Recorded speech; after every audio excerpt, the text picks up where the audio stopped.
All right. My God, Brian, why did you say the N-word before we started?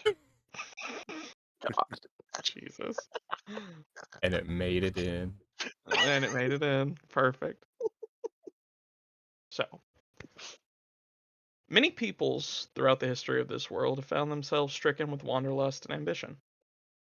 These afflictions guide them unto the great unknown with a ravenous zeal that is as natural as the very land they tread across. This very ailment is what led the people of the European continent to cross the seas without the promise of success or even the promise of survival, to a new and green world filled with mystery. The years of hardship, war, and struggle that follow, the symptom of that preternatural illness, shape the land and those people into something different, but something known all the same. On a cold October afternoon, on a small ship lurching across the Gulf of St. Lawrence, a group of those who feel that wanderlust or that ambition bob towards their destinies.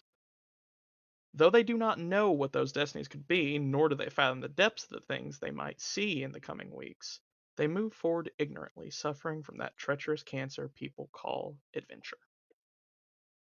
So, as we kind of come in here on a calmish sea, perhaps a little choppy, a small ship, a schooner, probably only calling it two masts is maybe generous, one and a half feels more right, treads across the ocean, not in an open sea. Anyone could look out in any direction and mostly see land. The Gulf of St. Lawrence is mostly landlocked, and you guys are basically keeping to the coast around what would be New Brunswick on your way to Quebec, where you are all aware that you are headed to a outpost that is by the sea to accept any cargo or to send out cargo from the frontiersmen who exist in the wilderness, be it pelts or whatever random bits of value they might find out there. This place, Oak Bluff, is your destination. We come in on this ship and we see maybe 15 men total. Not a big crew, milling about in the afternoon. The sky is cloudy. It's not what you'd call a nice day, mostly dreary, but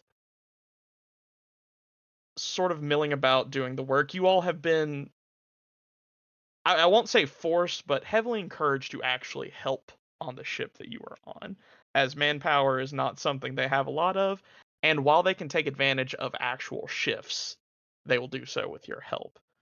You all set out from Charlottetown probably 4 days ago, and probably about a day and a half left in your journey. As we sort of go about looking throughout this crew, we see all sorts of random and disheveled men of varying origin, all seem rougher than most. We'll kind of climb up to the crow's nest, where at the very top, a rather portly man sits on lookout. So, Daryl, why don't you describe your character? So I am Sylvester von Faraday. So I am a portly man, as Brian said. I was standing at about 5'4", 5'5", a little on the short side, tubby. Bald on the very top of my head, but I have these brown hair like it's circling the sides of my head, not the back. I wear very thick glasses and have a white puffy undershirt with a brown vest over it with brown pants because I brought my best pants for my journey. Black shoes, and doing my best to stay out of sight, way up here in the crow's nest. Mhm. Uh, Not a difficult thing, considering you have a rather keen eye, thanks to the aid of your glasses. Probably without them, not as great. But while you got them, a humdinger of an eyeball. Um, you've been sort of relegated to the crow's nest, where you've been keeping watch. There's not a lot of danger to really be aware of in the Northern Sea up here. Not the like literal Northern Sea, but the sea in the north. But mainly just keep an eye out for any hazards natural that may occur. Um, you've got a pretty good eye of everything that's happening. You know you're getting close. You can see the greater, uh, like Canadian countryside ahead of you. You know you've got time to get there. Probably in a day and a half. What's running through your mind right now? As you've had a pretty full day, probably been up here for 3 or 4 hours, just keeping watch, mind to yourself with the journey ahead. I am ready to get off this ship. The land uh, before me is exciting. There's a lot of unknowns about what lies ahead, and that is what I'm looking forward to. Starting the adventure, starting my journey for the king. I like it. I like it. And I take it that you have not interacted with the crew that much. Uh, I mean, I would interact at like dinner time. Okay. So not elusive, just not fraternizing too hard. Not Yeah, chumming it up on the job. Okay. not chumming it up, doing my best to stay away from labor, manual labor. Ah, I see. I see. Fantastic. I love the choice of job Sylvester's made to stay away from manual labor. He's going to the frontier of the world. There's Yeah, never been manual labor there ever. we're not thinking about that. We're thinking about adventure. Fantastic. Um, as you sit there, sort of stir crazy, ready to get off, we'll kind of slink down the mast back down to the deck where people toil about, affixing ropes, starting to unfurl some sails as you pick up a bit of a headwind to get a little extra speed. And we find another member press ganged into working a little bit on the upper deck. Maybe maybe against their will, maybe not. We'll find out. Chance, why don't you describe your character? My character is Amelie Du Bois, Okay. and they're tall and lean, wearing a thick, patchy coat with big gloves. They probably have maybe like trying to think of what kind of hat they would be wearing. Maybe even like a raccoon style hat. Hmm. Keep it nice and toasty. Underneath, you might find some longer, wavy red hair, and he has a nice little goatee. It's a little unkempt. I like it. I like it. As you work about on the deck, how familiar have you been with the crew? I'd probably say fairly. Okay. Like there's no getting around it. This is fair. You will take note, both of you have, as a matter of fact, that since you've been on the ship, it's a very small ship. Only about 6 of the crew here are actually manning the ship full time. They'll be leaving.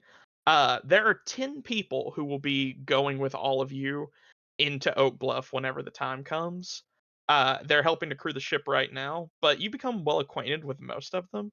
As one of them sort of walks up to you while you're sort of trimming the sails a little bit. You know him to be a man by the name of Jackson St. James. His entire job is essentially going to be a guard on this trek.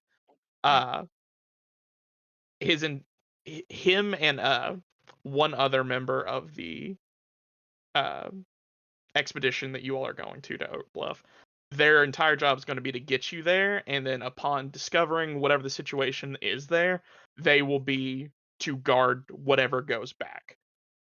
But he walks up to you and looks up out into the distance. I don't believe it'll be much longer now. About ready to get off this damn ship. I Starts think to we all look. are.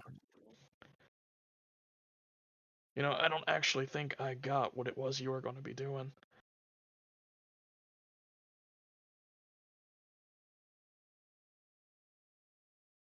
That is a good question. Wait, we're doing something? you guys are supposed to have a job. You not have a job. I Everyone's got a supposed to have a job.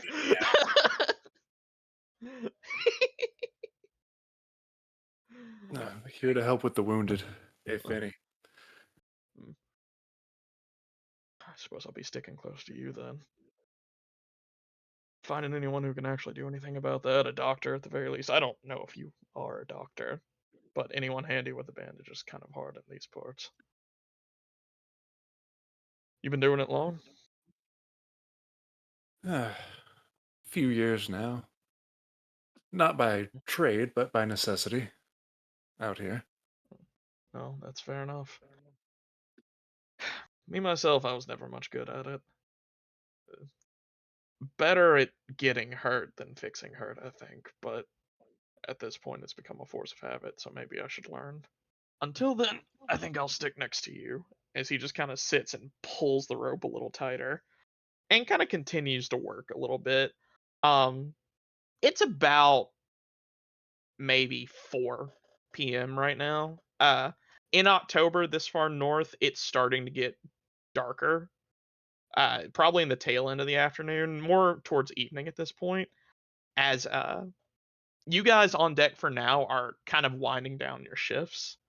We'll go to the below deck now, where people who have been on the night shift have probably, well, begun eating breakfast at this point. Uh, to say that this boat has a galley would be incorrect. To a single bench that is lined against a sort of counter that is driven into the side of the boat, we find Austin's character. So why don't you describe yours for us, Austin? Yeah, so I am Levi Williams, a spry 23-year-old lad.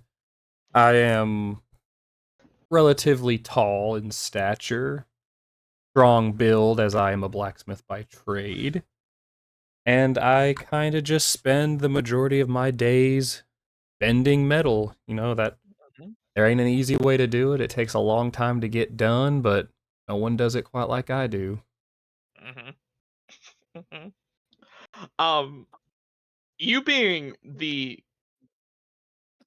I'm gonna say like the highest in demand sort of tradesman on this boat.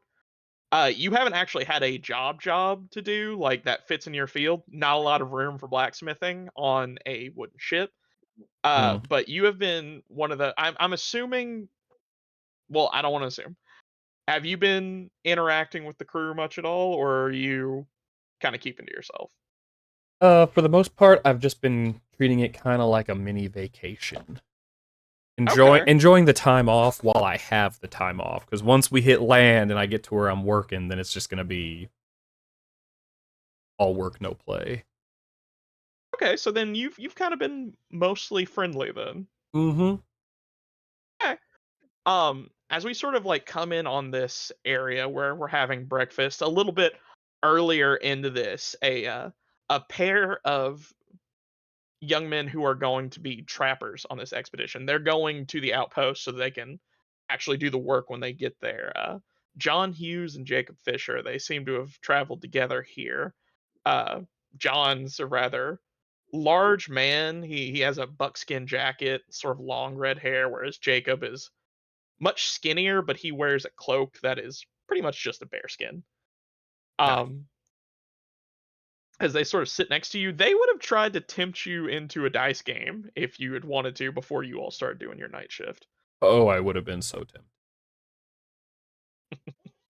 Well, in that case, I want to use this as an opportunity to do our first roll of all of this. And Yeah. this can be any kind of roll we really want it to be. If you're just playing it straight, not doing anything extra, it's just going to be a D100 roll. And this is where we're going to kind of like suss out some of the rules here. You guys are familiar mostly with how Call of Cthulhu works as a system, and this is very similar. You have a set percentage that is essentially your success percentage for your attributes. And then each of your attributes have skills that you may or may not have a level in, and each level will increase your success chance by 10%. If you roll, all you have to do is roll below whatever that percentage is with modifiers taken into account. And if you are successful, you succeed. If you roll above, you fail.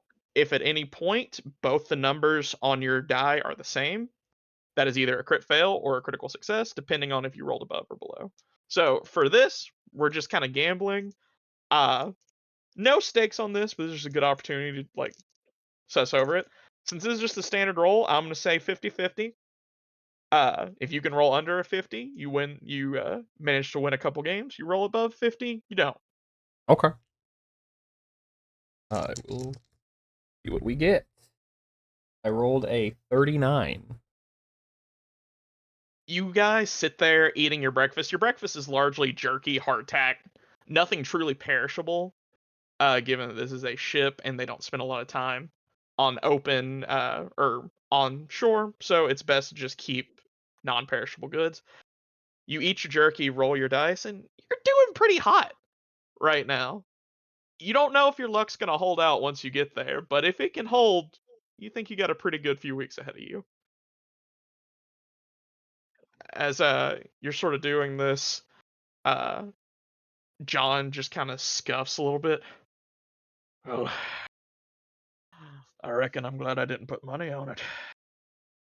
If I had, I think I might be a poor man. We're all poor men, John. You're only poor out of choice, lad. You were smart enough to learn a trade. I learned how to shoot foxes and cut their skin off as if that was something lucrative. You actually learned how to make something. You probably should have bet, frankly, but I appreciate you not taking advantage of one of your less intelligent comrades. I would never call you unintelligent, sir. I just simply enjoy the game. I would drink to that if we had anything to drink. So he just kind of raises a stick of jerky and eats it. I do the same. But I Dilly suppose dilly. it's about time. Dilly dilly. I suppose it's about time for us to get to it. As he and Jacob stand up and start heading towards the upper deck for what will be the final night shift. It won't be the final night you guys are at sea, but it will be your last night shift as you all are going to be departing. You're given the leave to sleep for your last night. As you all go to relieve the day shift. God, I've already forgotten names that were just told to me. Don't say anything. Emil, you see uh a couple fellows that you've gotten used to seeing at this point. Three folks walk up. They've been they've been pretty familiar to you, as you know it's the changing of the shifts as you two get ready to kind of switch out.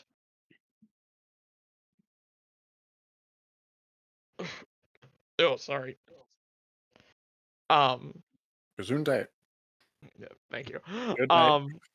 Good night. Good night. Mm. um, and you of course do see the same Sylvester as you look down and seeing them come to relieve. Uh, any words exchanged between anybody? I don't know how much you guys have all interacted with each other. I suppose that's up to you guys. I just How good do you nod. know I me? don't think I know you that well. If we're on separate shifts, I'm just gonna be like, eh. Your time does intersect, because you're not constantly working. You do have like moments of downtime that intersect between one of you waking up and one of you going to bed sometimes. So it's not that you haven't had a chance to know each other, if that is what you wish. I'll say I know his name. Sure. I've I been mean, that makes sense. We should I've been all- chilling with John and Jacob Hmm. and Jingleheimer Schmidt. I did not realize I did this. Man, I regret that. Why ain't their last name Schmidt? Why ain't Well, Maybe disappointed. the last name Schmidt? This guy just fucked up. scribbling in notes. Kill one of them. No. Like, we're Now. gonna make it through the session anyway. Hey, you don't know that. I have one of those colonial age hats where it's the tri-point. I just kind of tip it to Emil and say morning or night, whichever one it is. I don't know anymore. Night. Time, Morning for someone. suppose. Uh, Is Sylvester you coming down? And Sylvester's slowly climbing his way down the crow's nest. carefully climbing down. He Me, like stops halfway down. You see he's like banging his head against the wood. John, and Jacob are watching slowly, wondering if he's gonna fall. Just kind of whispering to each other, like, "You think it'll happen today?" No. You can tell with those. Anyone that short and stout, sure-footed like a mountain goat. I'll make it down. I'll put my hands in my side, look up, and wipe the sweat off my brow. A It's been a good hard-working day man. today. Turn around, see the boys all looking. Oh, evening. Should be making landfall in the next day or so. Look Mm. forward to it. Appreciate it. As am I. Now, it's been a few hours. I'm gonna go grab something to eat. They're just granola bar wrappers all on the doorstep. I think Just part of eat your some. lunch might still be on your face there, sir. Oh no, just a little tea time. Anyway,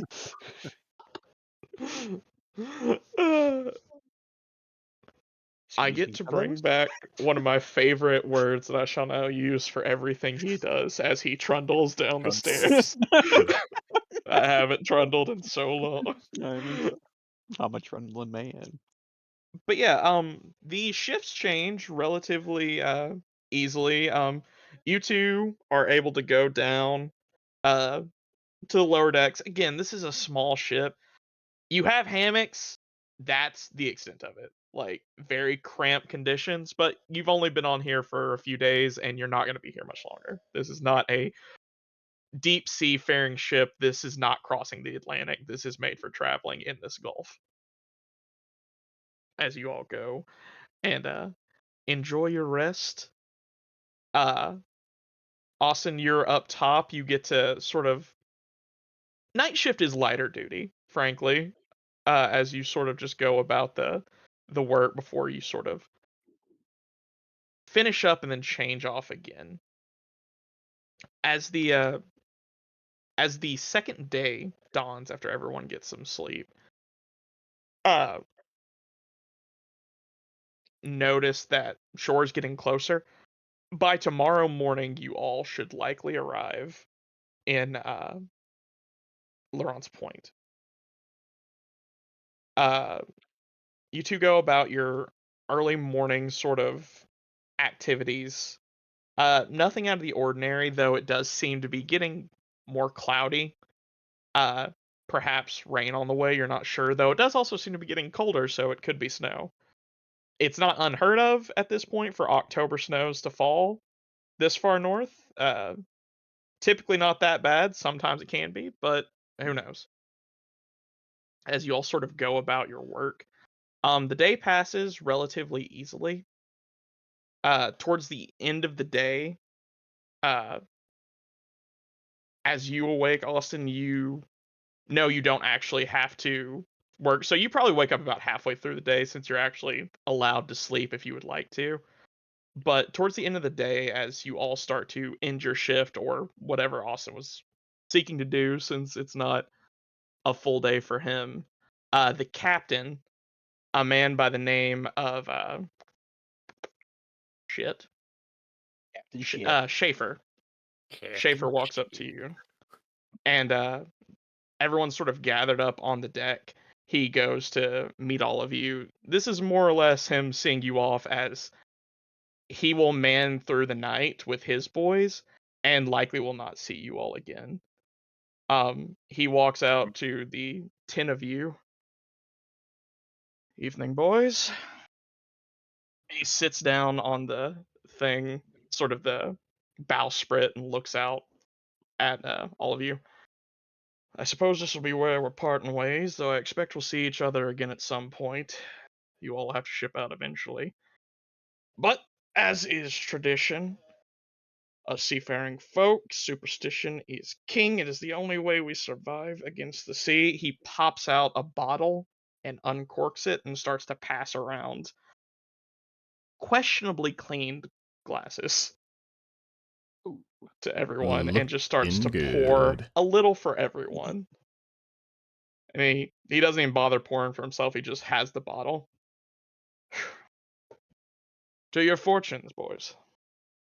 Whatever they may lead, may they at least be profitable. And he takes a sip of his, and you all are leave to have a little drinky poo. And he just kind of sits there and looks out for a while. You all can see land getting closer. You know by the time you wake up tomorrow morning, you're going to be there. He just sort of sits there and stares out, looks back at you all.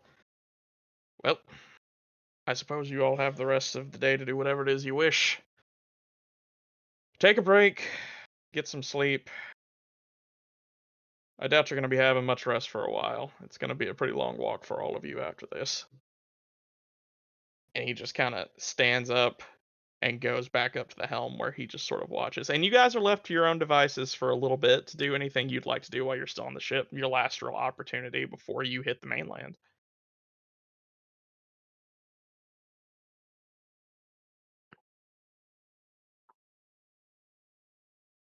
If nothing else,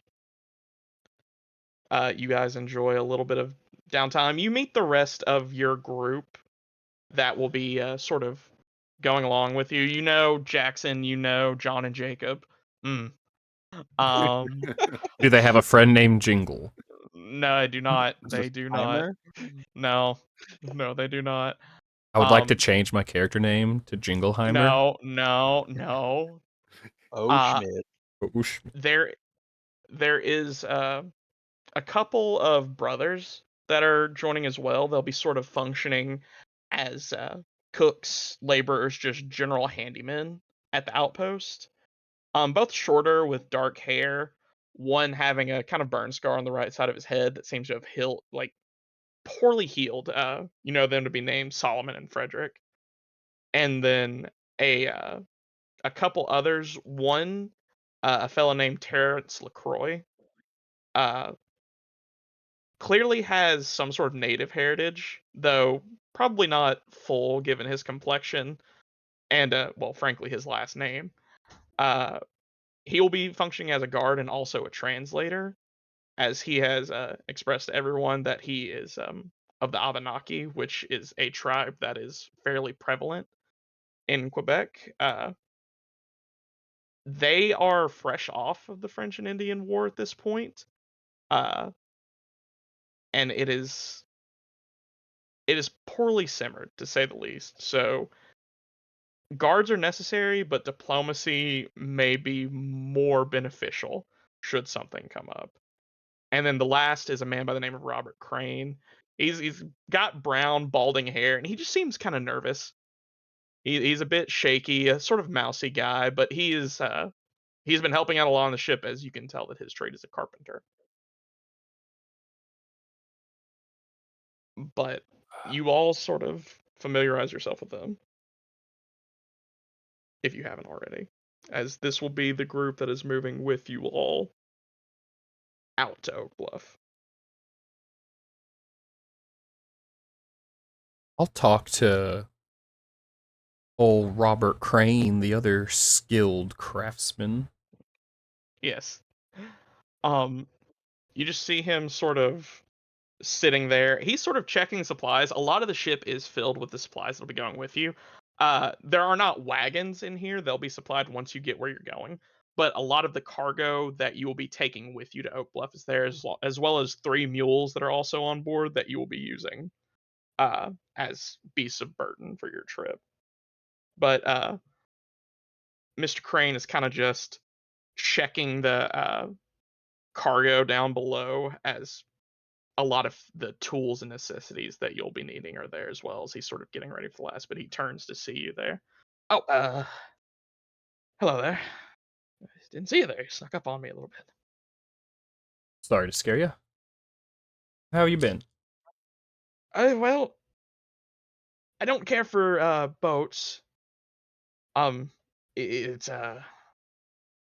it's left me a bit under the weather. I think I'll be happy to be on dry land. Uh, You ready to get these hands working? Wh- I suppose that's fair, but I'm a little nervous about how much working I'm gonna have to be doing. They haven't reported back for so long. Who knows what kind of repairs they're gonna need? From what I hear about the place, it's mostly a wooden sort of fort, more or less. So there's gonna be a lot of carpentry that probably needs to be done. Very true. Well, maybe if you're lucky, you could get a few apprentices or something. I doubt that, but at the very least, hopefully someone to carry things for me. Yeah, definitely would be nice. He might be willing to help you, and I point over to Sylvester. I bet you he could carry a lot. He does look stout. He looks like he could probably do some work. Well, and the the, But the lower the lower leverage of his height definitely would help him not have to bend so far. you're a mean little bitch, aren't you?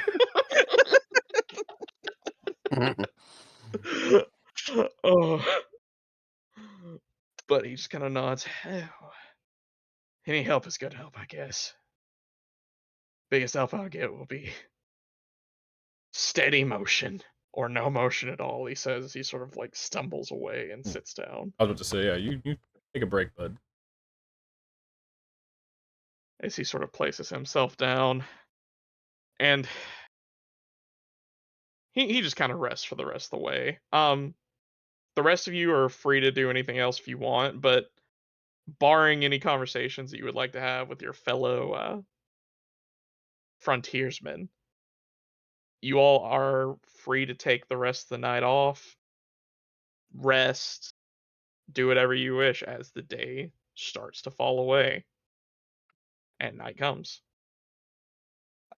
At some point, Sylvester will make his way over to Terrence Lacroix. Lacroix? Lacroix. Lacroix. Um, he's being mostly quiet, just sort of sitting apart from everyone else, mostly like maintaining his own equipment as he sees you walk up.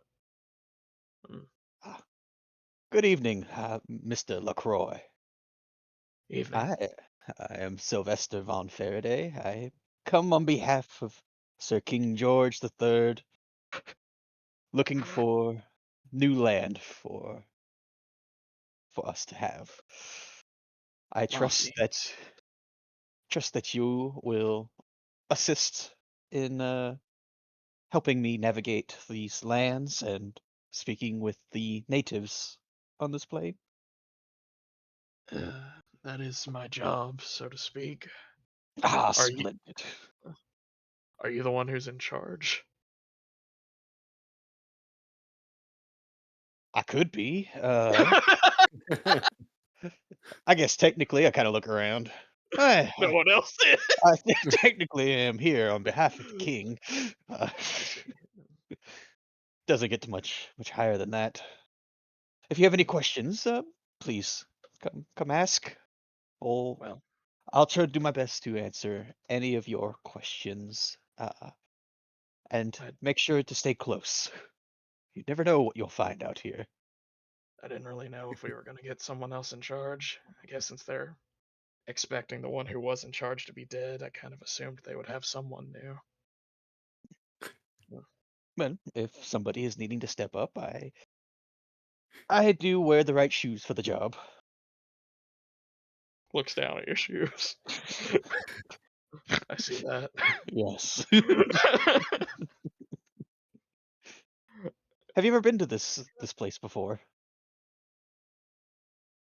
This place specifically, no.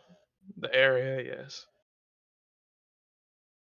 Anything I should know about? Anything I should keep an eye out for? I mean, it's exactly what you'd think. It's farther north than most people care to go unless you're from here. It's cold, inhospitable to a degree. Not a lot of people living up here that would offer any sort of commodities or niceties.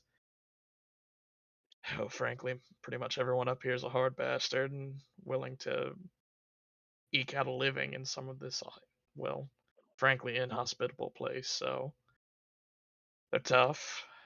Uh, But I mean, have you ever been to the continent, or are you Oh, new? heavens, no. Uh, First time traveling. Ah, Looking forward to spreading my wings.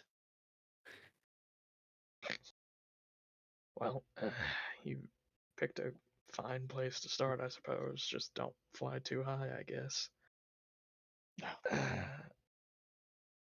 Other than that, I assume you at least know a little bit about the wildlife, the temperature at the very least. That's probably the thing you should worry about the most. I do my best to stay away from anything with sharp teeth and claws. Wear something thick for the cold, and don't eat any plants I don't recognize. Well, a good start, I guess. And stick close to the people who know how to speak the language of the ones who do live here. I wink at them. Well, in my experience, if you can live through the first half year, you probably got a good shot at living a lot longer. So, best of luck. He just kind of looks at you. You'll be fine. And he Ah, just sort of goes back to working on his stuff. as will you. As I turn. Hmm.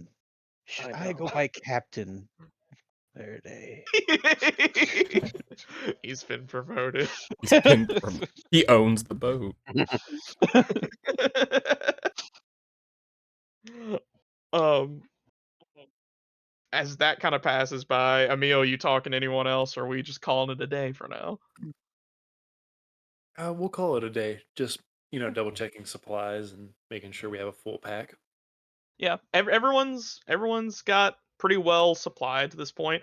I know in character creation, most of you spent, I assume, almost all of your money on stuff, but you're well provisioned, ready to go, uh, and are expected. So you're at least provided for at your first stop. So as the night falls, you all bed down with the full crew of 10 down there. Some of you are uncomfortably close to some of the mules as you sleep. The smell is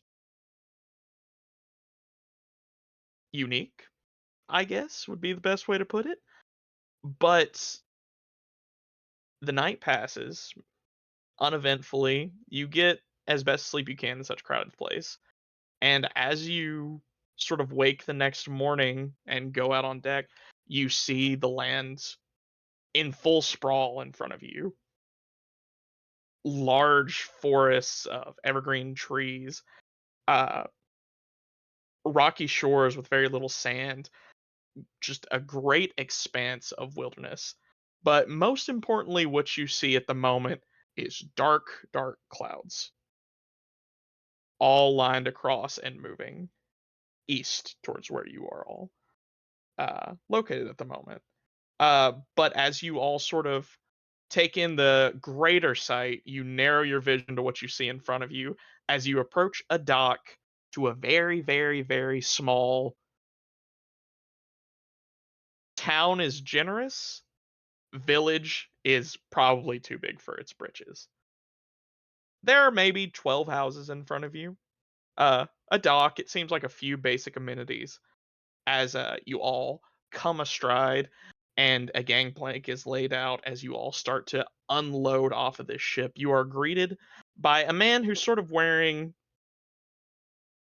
perhaps more fine than you would expect for Frontier. He's not bedecked in pelts or a buckskin jacket. He's wearing cloth clothes, a heavy wool cloak over himself, that same sort of tricorn hat that several of the crew have been wearing as he strides forward and greets you all. Well, good morning, everyone.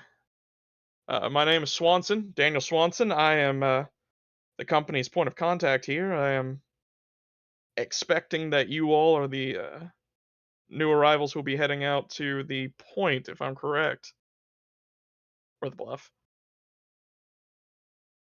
I'll step as forward. you Captain. Captain Verde. Captain. That is correct. We are all headed out. I trust that you will be our guide. No. Um,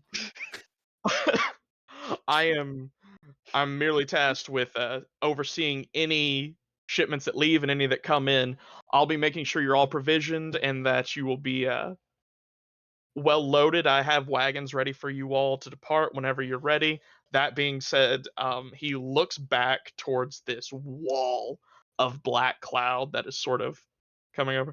A little bit of inclement weather seems to be on the way. And you all have noticed, like, as you've gotten off, the temperature has probably dropped 15, maybe even 20 degrees since yesterday.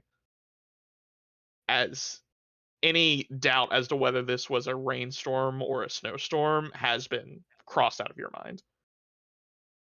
As he just kind of looks at you all.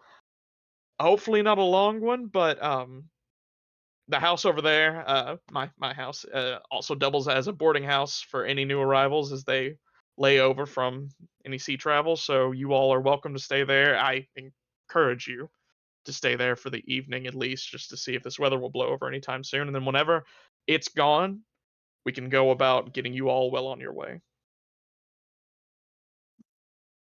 We appreciate the hospitality, good sir. I think I will make my way over then. Doesn't help unload, just walks away. I started into the Uh, boarding house. I was told to wait in. There are literally 3 wagon loads of things that need to be taken off the ship, and there's a snowstorm coming. and you That's not what wonder why captains I'm do. mean to him. Not what captains do.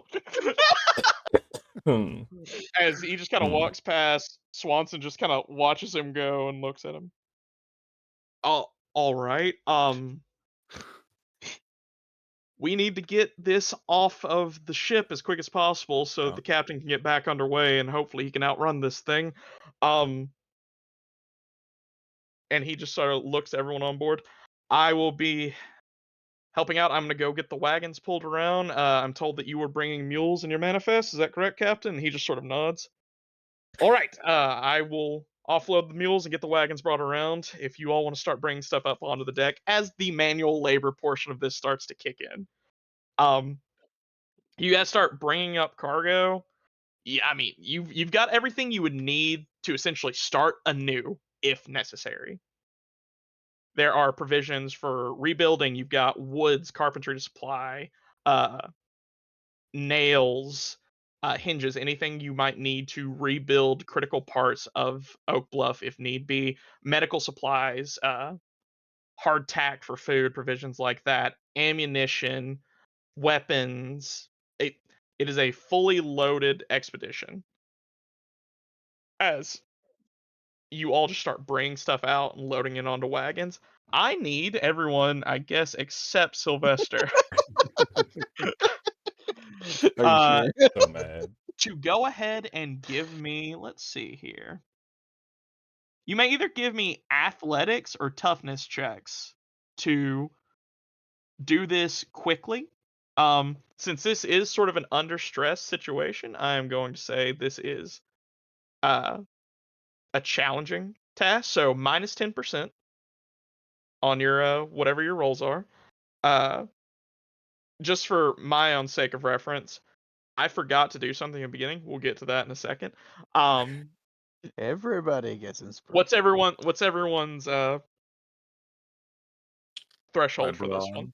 Okay, so you said we're going to be at minus 10%. I've got a dot for plus 10%, so then I just do it at my base Yeah, brawn it'll then. cancel out and be your base brawn. Okay, that'll be a 46. Okay, so above or below 46.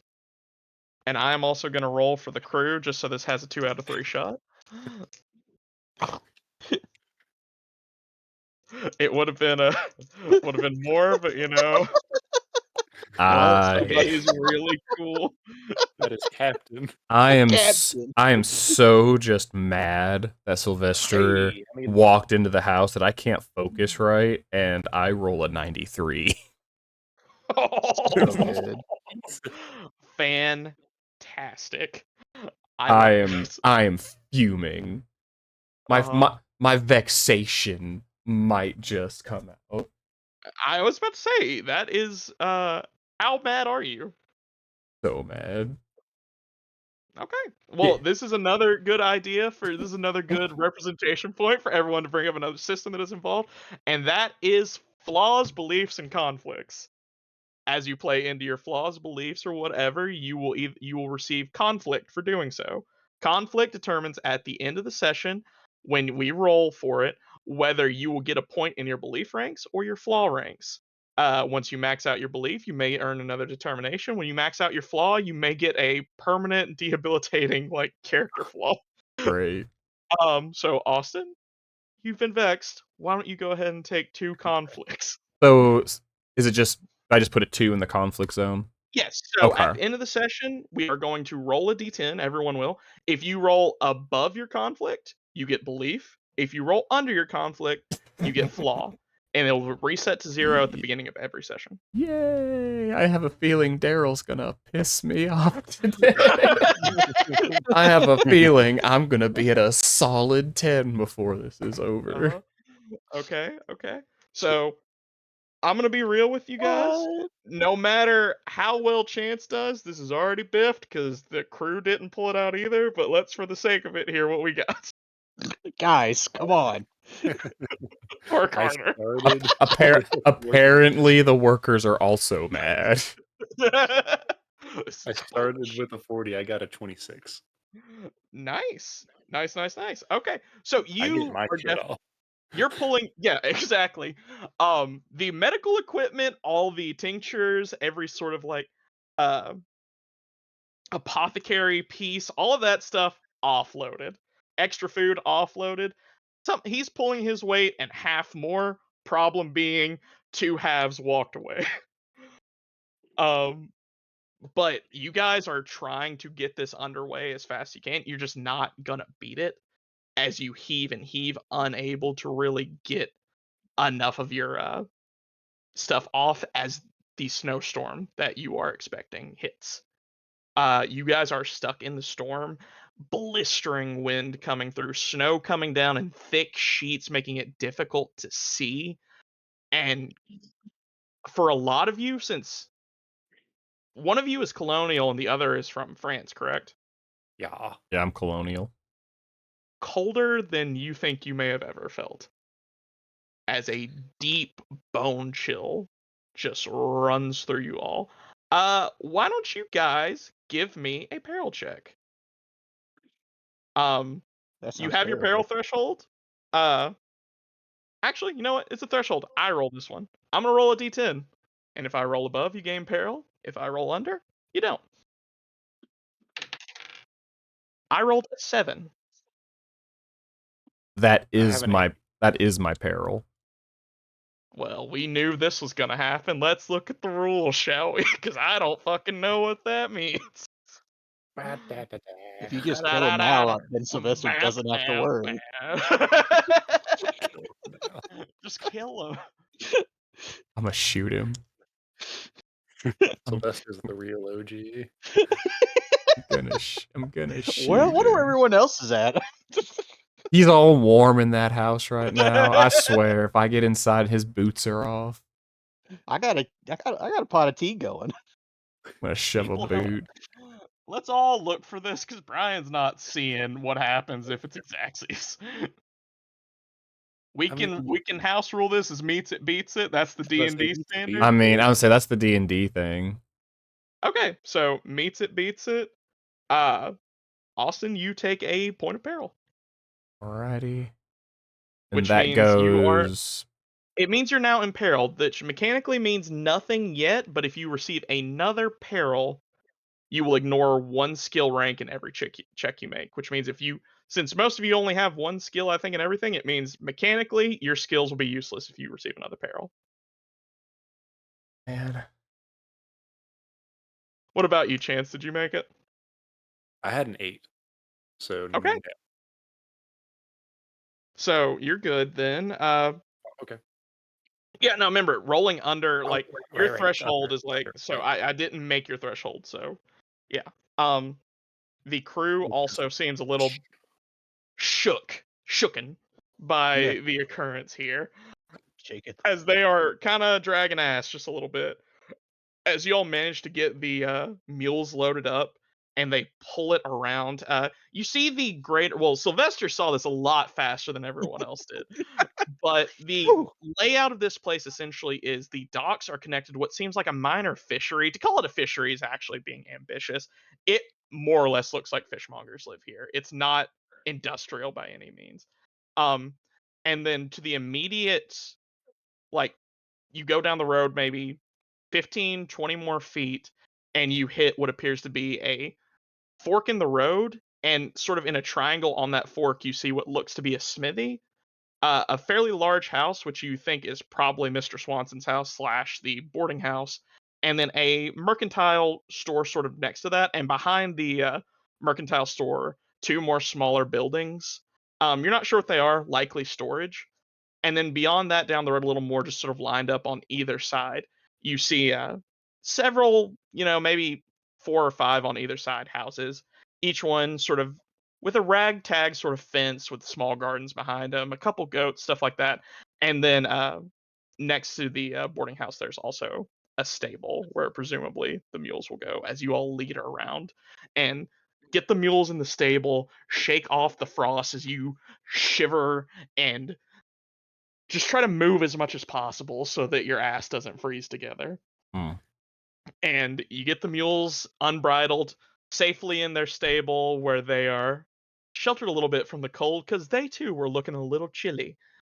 And you get all of the goods you all unloaded brought over to this storehouse and start unloading everything there. Unloading a lot easier than loading because you're not having to walk it down a narrow gangplank and down a dock. But overall, the unloading process takes roughly 3 hours. Um, and by the time that's done, it's probably closing in on midday. Um, the snow has piled. There's probably 6 or 7 inches of snow on the ground where there was none when you arrived. As you all shuffle towards the boarding house, the Swanson residence, let's go back in time a little bit. Sylvester, this place ain't bad. Oh, okay. You kind of walk in. Um, you see a nice sort of eh, calling it a sitting room would be probably the correct thing. Um, Small tables, a good amount of chairs.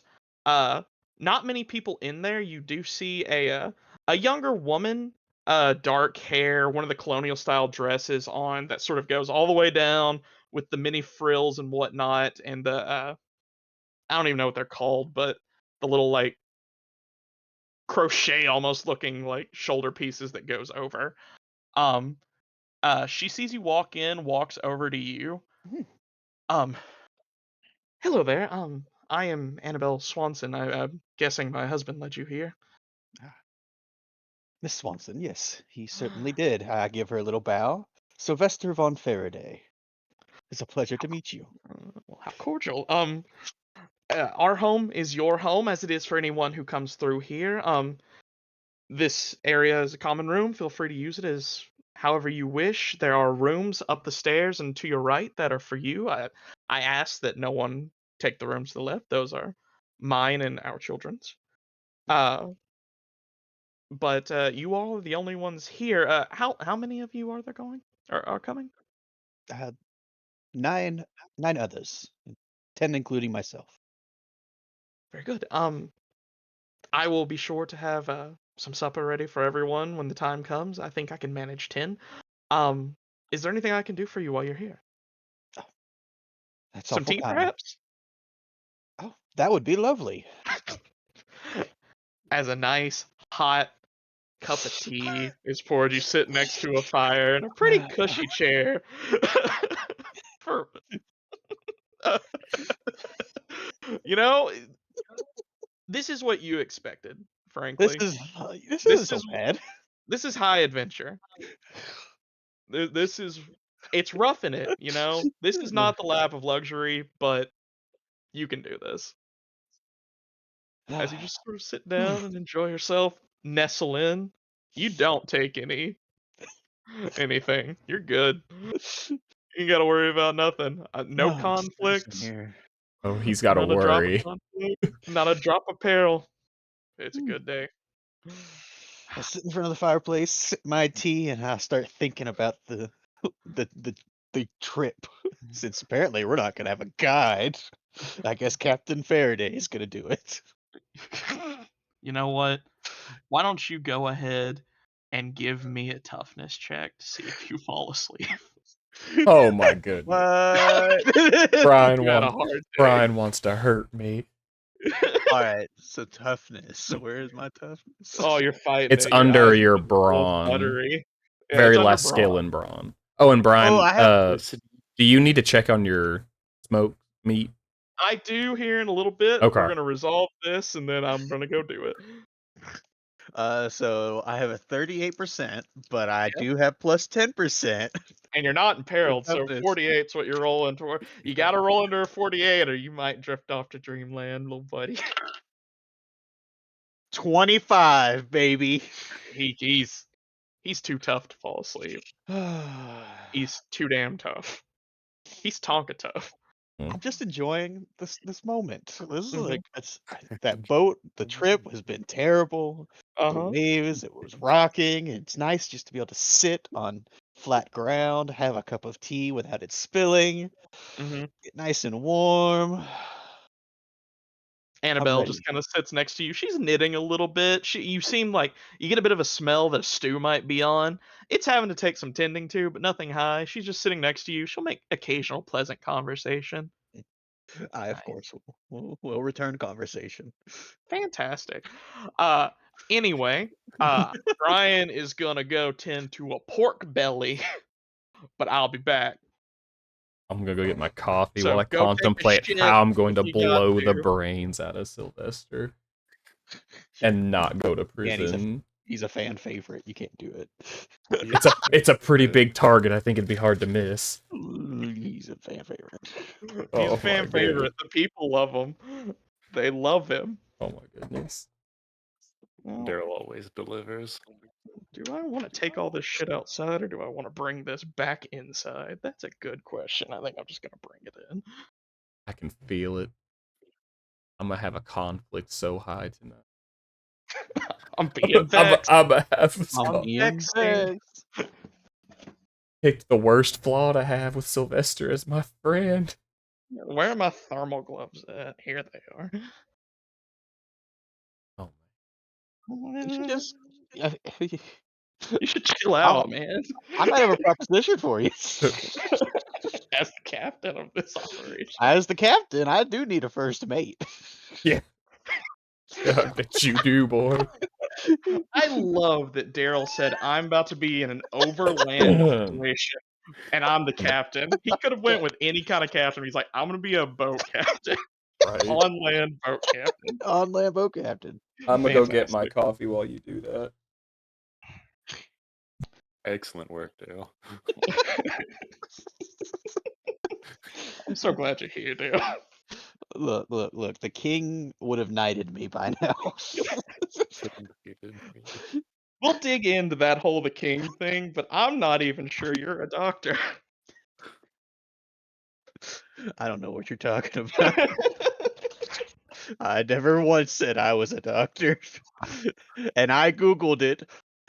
King George III was the ruler of Great Britain. I don't believe that man's been to medical school. Oh, Almost busted my ass. Holy fuck. Hold on, I gotta look through all these actions. Just in case. I might have been clued in on something that might be going on with Sylvester here in a second. All right, running takes 3 action points.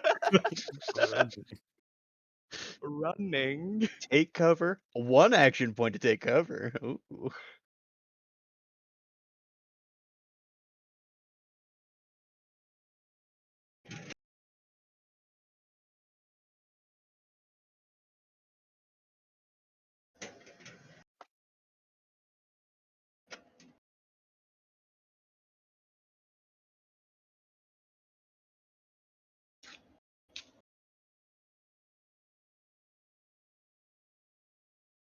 Oh, Daryl, you're a funny man. I'm just He's a Sylvester. funny, funny guy.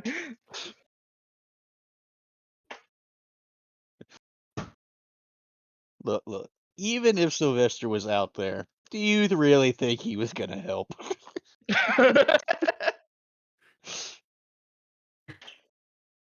You would have been there, so yeah, you would have helped. He would Love have it. been there is the exact wording that he would have used. I was I there. I helped. Yeah. But not now. You can close it. I mean, I Thank probably would you. have broke a wagon wheel or something. Shit. Shit. Who let me do Shit. this? Who did this? Shit. As captain of this group, I demand to know. I need answers. Who has done this to me, for me, by me? Traitors. Where's a plank? I need a plank for him to walk. Give me a plank. Plank me. Plank me. Plank First me. mate.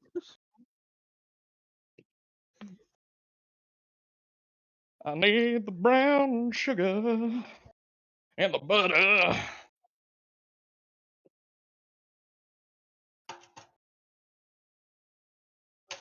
Half a stick should do. Or maybe a full stick. Hell, I don't know. Maybe we Are party. you making Clyde or Sheila stay up with you? No, mom stays up late. Mom likes to freaking party. Dad goes to sleep. That's my dude. Yeah, that'll do.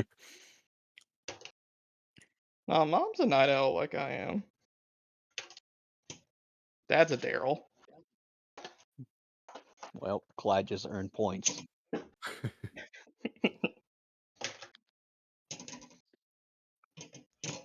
Oh yeah, these are getting nice and squishy. They're on their way. They're not done. No, they're not done. They still need another hour and a half in the goo. I mean, you could have eaten one. They're just not as good as they can be. Cause I'm gonna liquefy these mothers. Like they're good to eat now, but I want them to be so tender they melt in your mouth. It's gonna be like meat candy. I realize I'm not muted. My thing fell down, so yeah, I'm talking to my mom. Future Brian listening to this on YouTube, don't say meat candy. Meat candy, baby.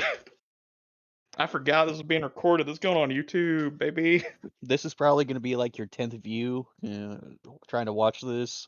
Don't say That meat being candy. said, people of YouTube, Brian Edwards, he You cooks, doxed he yourself. DMs. Okay, when the one person watches it, I'm gonna dox me. I'm gonna dox the shit out of me. It's gonna be Brian rough. Edwards. What was the name of your first pet? I just named my first pet after my social security number. Oh, good. That makes my Yeah. next question a lot easier.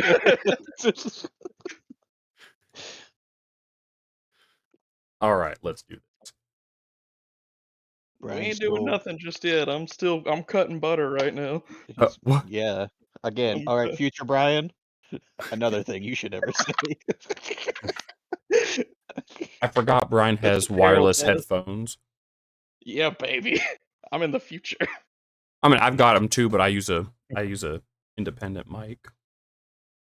Oh wow. I'm sorry I'm not rich, Austin. Well, we know Hey. I ain't rich. We all know the last set of headphones I had sucked, and if I used the mic, there was an echo, so got rid of the mic. Mother, could you be a deer and grout me the brown sugar while I try to find the honey? Where the fuck is the honey? Did you just ask her to grout you the brown sugar? Yeah, grout the brown sugar. I need you to grout it. Grout it. Grout it. Grout it. Grout it. We're grouting. What type of smoker you got, Brian? Well, I have several. I'm using a pellet smoker right now. It is a it's like it's a weird little combo thing where it has a higher heat and I can open the grate where it's technically also a grill. Is it a Traeger? Or No, a it's a Pit Pit? Boss. I was about to say Pit Boss. Yeah. Traegers are too expensive. I don't got Traeger money. My uncle uses a Pit Boss. He likes it. No, I really like this. Thank you, mother. Little brown sugar on these bad boys. Look, everyone has plenty of time to think about what's about to happen and how everyone should keep a real calm, collective head. This is the first session. We shouldn't do anything hilarious. Too late. Yeah. We're there, baby.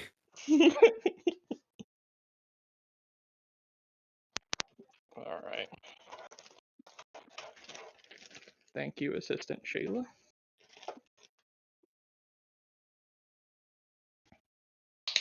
A little honey.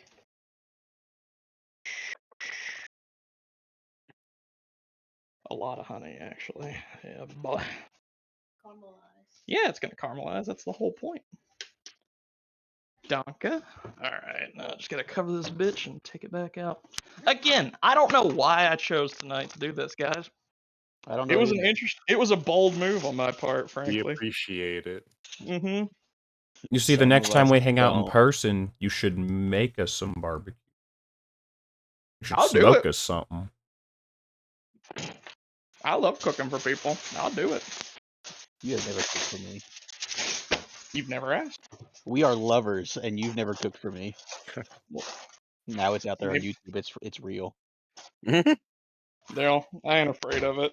I've been waiting for you to admit this for so long. Well, now it's on YouTube. I've waited for you. You're YouTube Daryl. official now. Mhm. YouTube official. That's Wow. right. Can't wait to get married. Mm-hmm. I don't know. At this rate, we're not. You're not cooking me nothing. I will gladly cook you something if you want. Daryl, All look. you ever give me is your beef stew. Look, one of these days, Daryl, we can do this in-person session. You'll love it. We get to drive an hour to Lewisburg, and then we drive back at 2 a.m. You'll love that. Mhm. That'll be your favorite. I'm busy Joe that just fell day. asleep in the middle of that. I would say, but it's all worth it because you get to see the most adorable 2-year-old. You do. We like that one. And it's great, Daryl, because she calls Brian by his first name. Randall. She's too cute And for now me to YouTube knows reprimand. his whole name. No, you have fully doxed me. I'm fully doxed. If you want to go ahead and throw in my address, go for it. But Like yeah, 1300 no, Morgan Road. that's like closer than I would have liked, actually. But Write that down. Write that yeah, down. no, she's too damn cute for me to be mad about it. Mm. When she gets older and becomes more of a freaking punk, then I'll reprimand her. It's okay. The other day, I showed her a picture of us from high school at graduation, and at first she went, Uncle Randy. And I was Yeah, I and know. I was like, what else? What's his other name? Uncle Brian. Yeah, that makes Oh, me happy. All right, bitches. The meat is meatifying. About to have some more to smoke here in a minute. Oh. All right, so English sausage isn't as good. as one of you curls up by the fire, you've enjoyed the leisure of frontier life for a little while now. The door opens noisily as a wind whips through, as a deep chill cuts through you, if not for the guard of the warm hearth and the tea coursing through your veins. It would probably be like really cold. As 9 other folk walk in covered in snow, and they shut the door behind them. Well, no, 10 other. Swanson's there. I hope they didn't leave him. As they all walk in, you all damn near snowblind, frozen to the bone, turn to see a nice sitting room, several nice chairs, a roaring hearth, a good opportunity to warm up. It's probably going to get crowded around that bad boy, but after all this, you all can manage it. As a lovely lady with dark hair walks up to you all and introduces herself as Annabelle Swanson. She assures all of you that dinner will be served in a few hours. She hopes that you like a good stew. Venison, nothing more domestic, unfortunately. They don't really keep a lot of herd animals up here, but she hopes you'll enjoy it, and she tells you all you have rooms if you would like them, though you'll have to go two to a room, unfortunately. As That's totally fine. You don't she say. as she sort of nods to you all and then goes to tend the stew. Whew. Can I do a perception check on how the other 8 people feel? I don't know. I guess I Let's could do see. What are 9. we I, calling? I said 8, but I guess if Chance wants me to add him in my perception, I just figured I he's a think PC, so he might just say it. we will call this a. There are many different ways to do this. How fun! How fun! How fun! Let's call this just a normal awareness check. Let's see how you feel about your surroundings right now. Okay. I gotta beat a 52. I get a 44. Oh, that is a critical success. Good job. With a crit, perhaps not as vexed as you are. Some of them seem a bit annoyed by it, but just getting a read off of them, they've all been on the ship with you guys for 5 days or so. His job was to sit in the crow's nest, more or less. No one actually knows what his job is going to be, where we're going, but he looks smart, so it's probably not anything manual. No, absolutely not. That's crazy. And and they're just kind of like, it's sort of a nonchalant attitude, like, yeah, we wish he would have helped, but how much could he have helped? I mean, he's just a little guy, He's just a little Yeah. guy. Look at Okay. him. Look at the family. so they're just kind of like, you know, he didn't win any favors today, but it's kind of what we expect. Okay. I'm the captain. I demand respect. I swear, if you He you says call that, yourself opinions would captain, change. I Opinions didn't do do change. this. There was a nice Indian boy who said I was the leader. What he said, his words. hmm so many terrible stories started. There was a nice Indian boy. Nice Indian boy. Shame. But yeah, that's the general read you get. Most people aren't as concerned with anything vindictive and more concerned about how close they can get to that fire without actually catching on fire. Do that.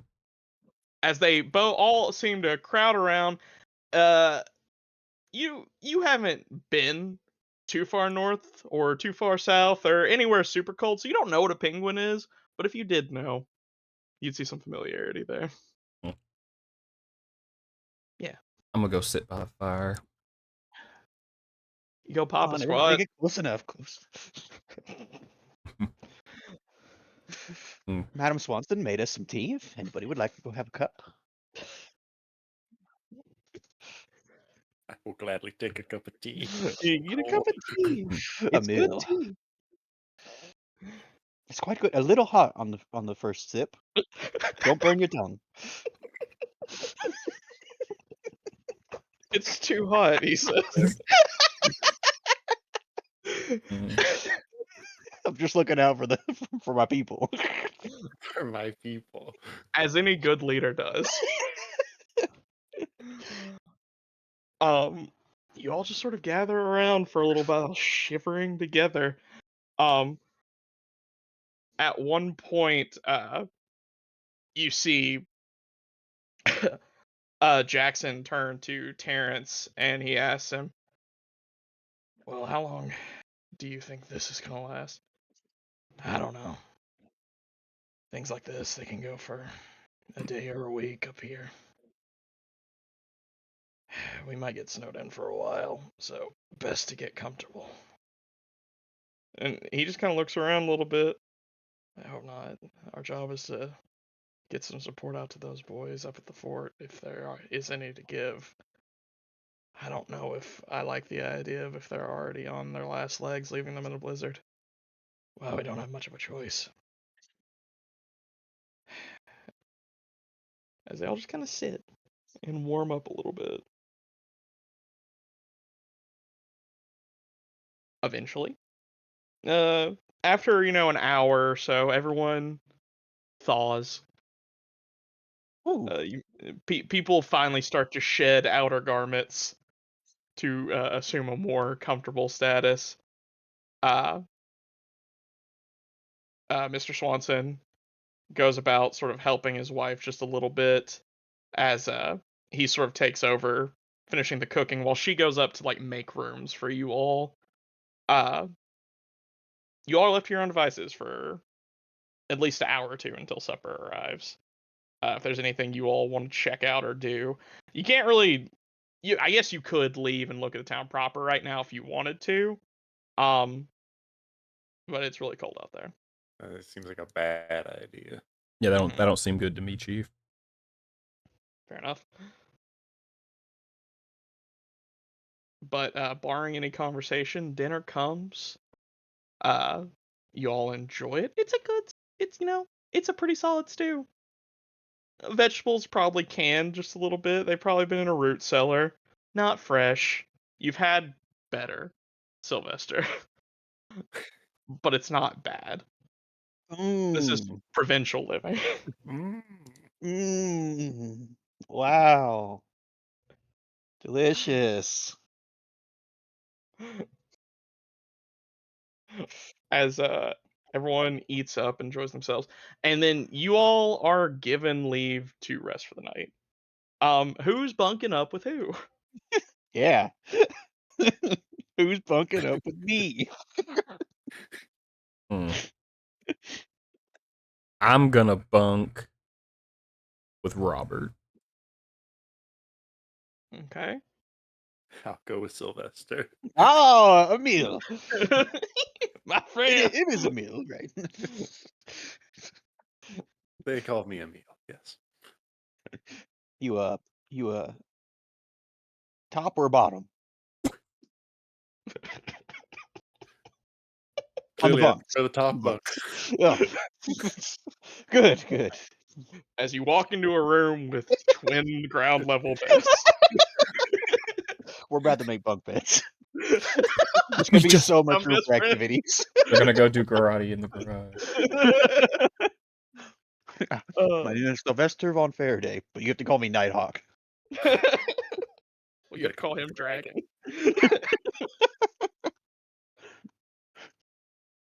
Yeah, I'm gonna chill with Ichabod Crane's cousin. Yes, Robert Crane, famously cousin to Ichabod.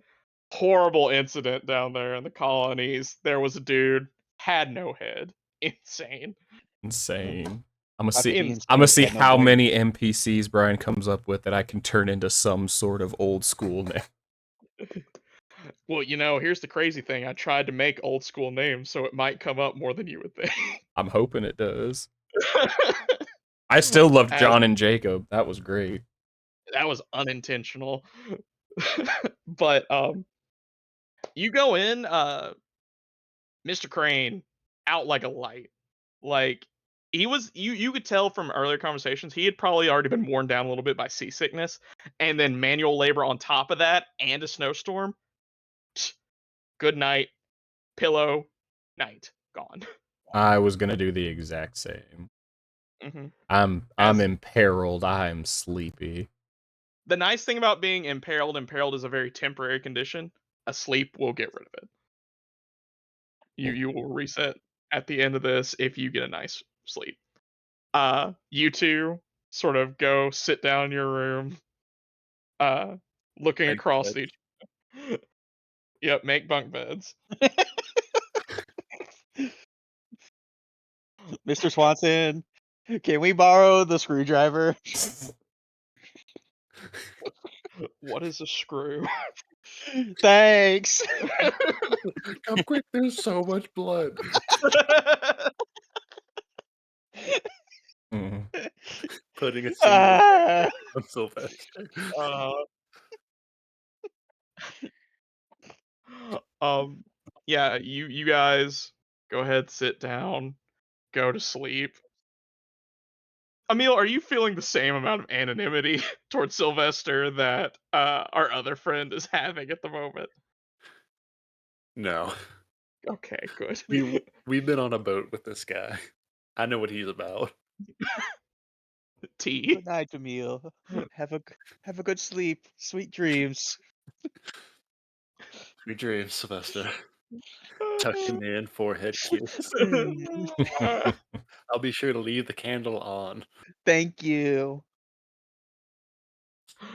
uh, Oh, that's my boy. Thanks for remembering that I'm afraid of the dark. Lovely, lovely. Um, as you all sort of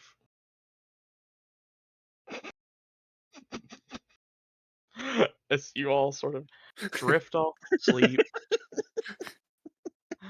that's really fucking funny. I had Really to. funny. As you all sort of drift off to sleep, I'm gonna need everyone to make a roll. Um, this is not this is not a roll against a threshold. This is a roll against each other. Um, I need everyone to make a resolve test. I need you all to state it. Okay. I think I'm good at this. What do we Oh roll? wait. This And is if a. you Oh, okay. This is actually a skill. I'm not. Okay. if you have a point in resolve, subtract 10% from whatever you roll. Oh yeah. It's all coming together. All right, so I have 51 in this. I have a point, so 61, and I rolled an 8. Damn. Okay. Strong. Strong. I needed to beat a 42. I got a 37. Nice. Sylvester. Okay, 90. I'm a little confused. My willpower is 45, but I do Mhm. have resolve marked, so that makes it a 55? It that would be your threshold since we're not rolling against a threshold, you're rolling against each other right now. Oh, Just subtract your skill from whatever you roll to make it lower. okay, so I rolled a 52 minus 10, 42. So everyone say their numbers again. 8, 37. 37. 42. Okay. I'm sleeping in. As everyone Had a long day. drifts off to sleep, long days all around. Sylvester, you drift off to sleep, your eyes flutter closed, and sleep comes to you. And you awake well rested as you stretch your arms and you feel leaves under your hands. That's weird. I look under my hands. As you open your eyes and look, you see trees all around you. Tall evergreen trees, firs and pines stretching high up, casting shadows down over you. You're not sure what time it is. You're not sure where you are. The only thing you know is that you're in the wilderness and it's probably daytime. I look around, confused, and then I'll like get like an idea pop up in my head, and open my eyes wide. Oh, this must be one of those pranks. Men, men, come out from behind the trees now. Oh, you got me good. You got me good.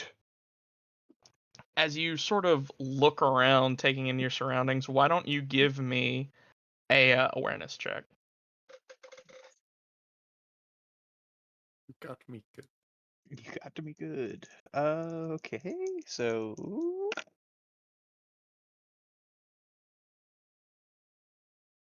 well, I rolled above my awareness. 70. I needed a 63. I got a 70. Okay. These So bastards. They're hiding so good. you turn and look around, and you don't see anything, but what you do see as you turn, you see these tall trees behind you. You look back around, trying to see something in front of you, turn back, and you swear the trees are a little bit closer than they were a second ago. Strange. Mm. All right, fellas. The joke's run its course. As you laugh and chuckle to yourself, turning around at the corner of your eye, you see something dart from tree to tree. Emil, is that you? A good question. But you do also wonder why Emil would be that high up in the tree. He seems like a sprightly fellow. As you turn, another dart behind you, tree to tree. What's going on? Who's there? As you turn this time, following the dart, the trees that you looked at are unmistakably closer, and they almost look like they're bending in. Fall backwards. What's going on? As you fall down, looking at these trees, you stare up and you watch as they start to yellow. The way a fallen tree or a dying tree does. The green starts to fade away, and little sprigs fall off of them as they start to change and wither. And as they wither, they fall closer, their tips moving further and further down towards you. I'll start like backing up and I'll turn over on my stomach and start trying to like stand up and run away. You run and you run, and as you run, you hear cracking and creaking behind you. You don't even dare to look back as you just hear the snapping and movement of twigs and trees, and you hear sounds all around you. The more you hear them, the more you think they're animals, but the more you listen, the less they sound like animals. Barking growls and deep guttural calls start to manifest into sounds you've never heard before as you run and run. And right at the last minute, you trip. Your hand hits the ground, this sickly yellow sort of foliage. Your hand hits it and sinks down into the mud, and you pull, trying to get your hand out. I need you to give me an athletics check to pull. Ooh. You're All asking right. a lot there, Brad. 48 is what I. Oh, 63. You pull, and you can't get your hand out. You can't get it out. You hear these sounds all around you, and your hand starts to burn. Starts to burn as pins and needles fill your hand running up your arm as you pull, and finally you pull it free. And as you do, you hear a sucking sound as you watch your arm pull out as the skin and flesh from your forearm down goes with it, as bare bone and pain is all that's left as you lift your hand up and you wake. Ah!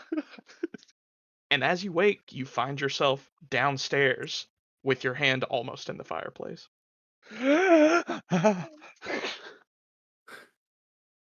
I look around. Anybody around? Dead silent, middle of the night. Oh, just a dream. Just a dream, Sylvester. I need you to give me a resolve check.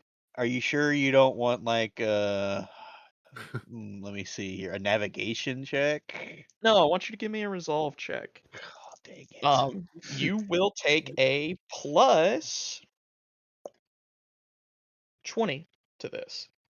Oh. Or I'm sorry, a minus 20 to this. Oh. I was like, oh my god, I'm probably gonna make that. Minus 20 to this. Mm-hmm. You got So this. I'm 55 minus 20, 35 or less. You have to Got roll a it. 35 or lower. I'm sorry, remember, meets it beats it. A 34 or lower. 22, and that's a crit. That is a crit. Well done. This dream shakes you to your core. It felt as real as yesterday did. Your hand still feels pain, and you realize it's because it was so close to the fire. But you've been burned before, and it doesn't quite feel like a burn. As the dream subsides, it starts to feel more and more like one. For that briefest moment, it feels different. How does Sylvester steel himself through this? Must be one of those hallucinations I've heard about. Probably something wrong with that stew. I knew it didn't taste right. Bubba's meme game is on fire.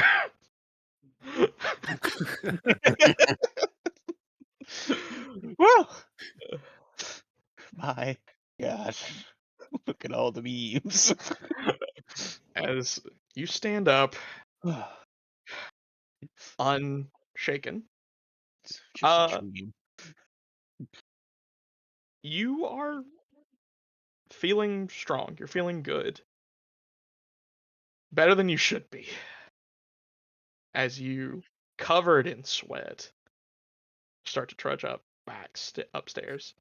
Um, Emil, why don't you go ahead and give me um I'll let you give me an awareness check, and should you succeed it, I'll let you give me an eavesdrop check. Okay. All right. So I have a point in awareness, and so that makes it a 57,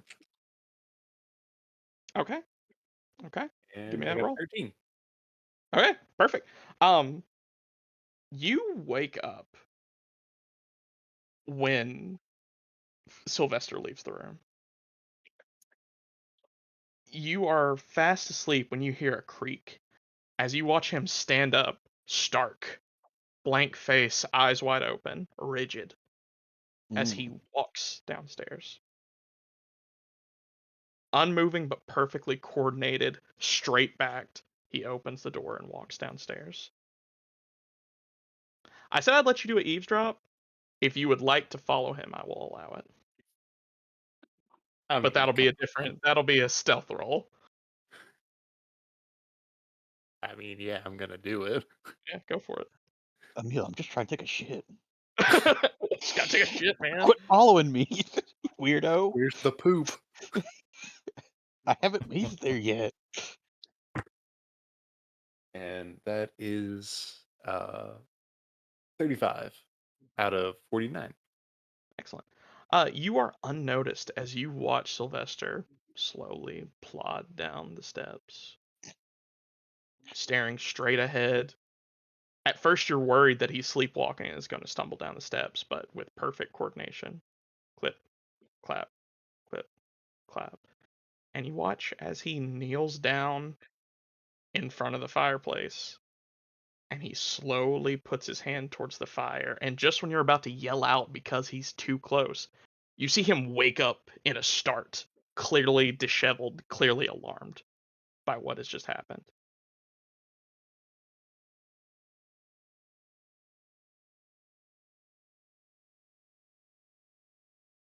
I'll close the door to our room and, And and go back listen. to sleep. And if I hear him start coming back to our room, I'm gonna go get back in bed. Do you go back to bed? Uh, yeah, I go back to bed, but before I get in bed, I mumble, like, just under my breath, a prayer. I just say, like, the Lord's Prayer. Um, and That's then nice. I end it with, and please let this bad food pass through. Amen. Amen. Perhaps the Lord on high will hear you out and get this indigestion out of you. Get, get this demon out of me, God. Emil, you hear the Lord's Prayer before he goes back to sleep. Odd. Odd. Normal for him.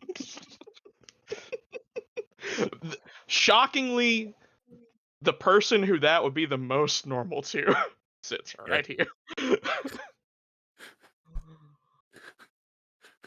strike one. Emil's like, I need a new No. roommate. No. He drifts off to sleep. Dreamless this time. Emil, do you do the same? Me, me, Mm, me, me, me, me, me, me. So I can talk to spirits. Me, me, me, me, me, Ghost. me, me. Wow, really? I didn't read your spells. I don't know what you can do. Oh no, that's just a trait. That's like a Wow! baseline thing. I can speak with spirits. Interesting. What page is that on? Let me go find it. It's on page It's with Nunya. it's with the spiritualist. Okay, that will help. I should be able to find. The lawyer is on 96.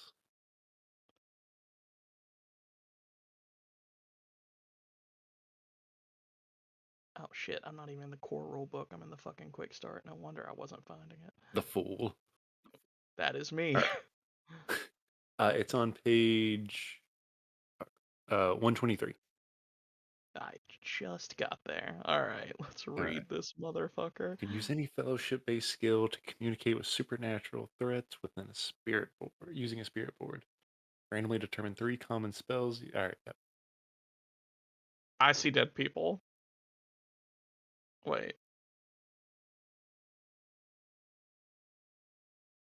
No, I think it'd be more the first one. Yeah. You're to communicate with supernatural threats using a spirit board randomly determined through. Pull out a Ouija board next to Sylvester. That's essentially what you can do. You can pull out a spirit board and try to communicate with any spirits that may be present.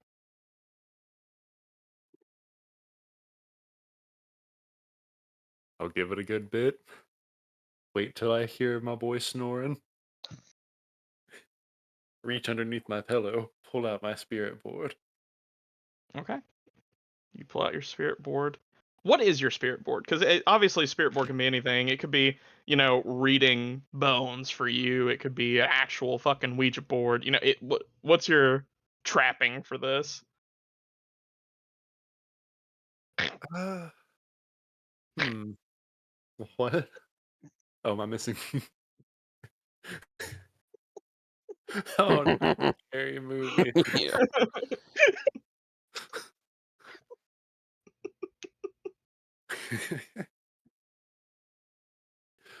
uh, yeah, I think it'd probably be something to like casting bones. Okay. Roll the bones then. Give me whatever fellowship thing you want to do. Uh, well, I guess I have the most points in charm. Hey there, how you doing? Hey, My name's Ghost. Jim. Yeah. We cool? All right, I gotta be below 56. Okay. And that is a 25. You roll a 25. You roll the bones looking for sign, looking for any form of connection here, but you don't find any. Um, you're not sure what Sylvester's deal is here, but you're not finding any spirits here to talk to. Soup. Hmm. You roll the bones over and over again, and the results of which are never anything conclusive, never any sign.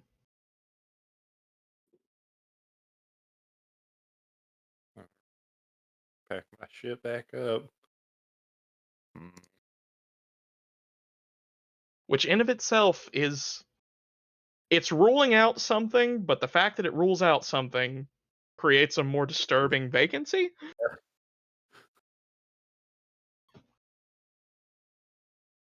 But that's what you find out. This is good to know. Mm-hmm. As you go ahead and take a sleeper on that one, Sylvester, as you drift off, go ahead and take 2 conflicts.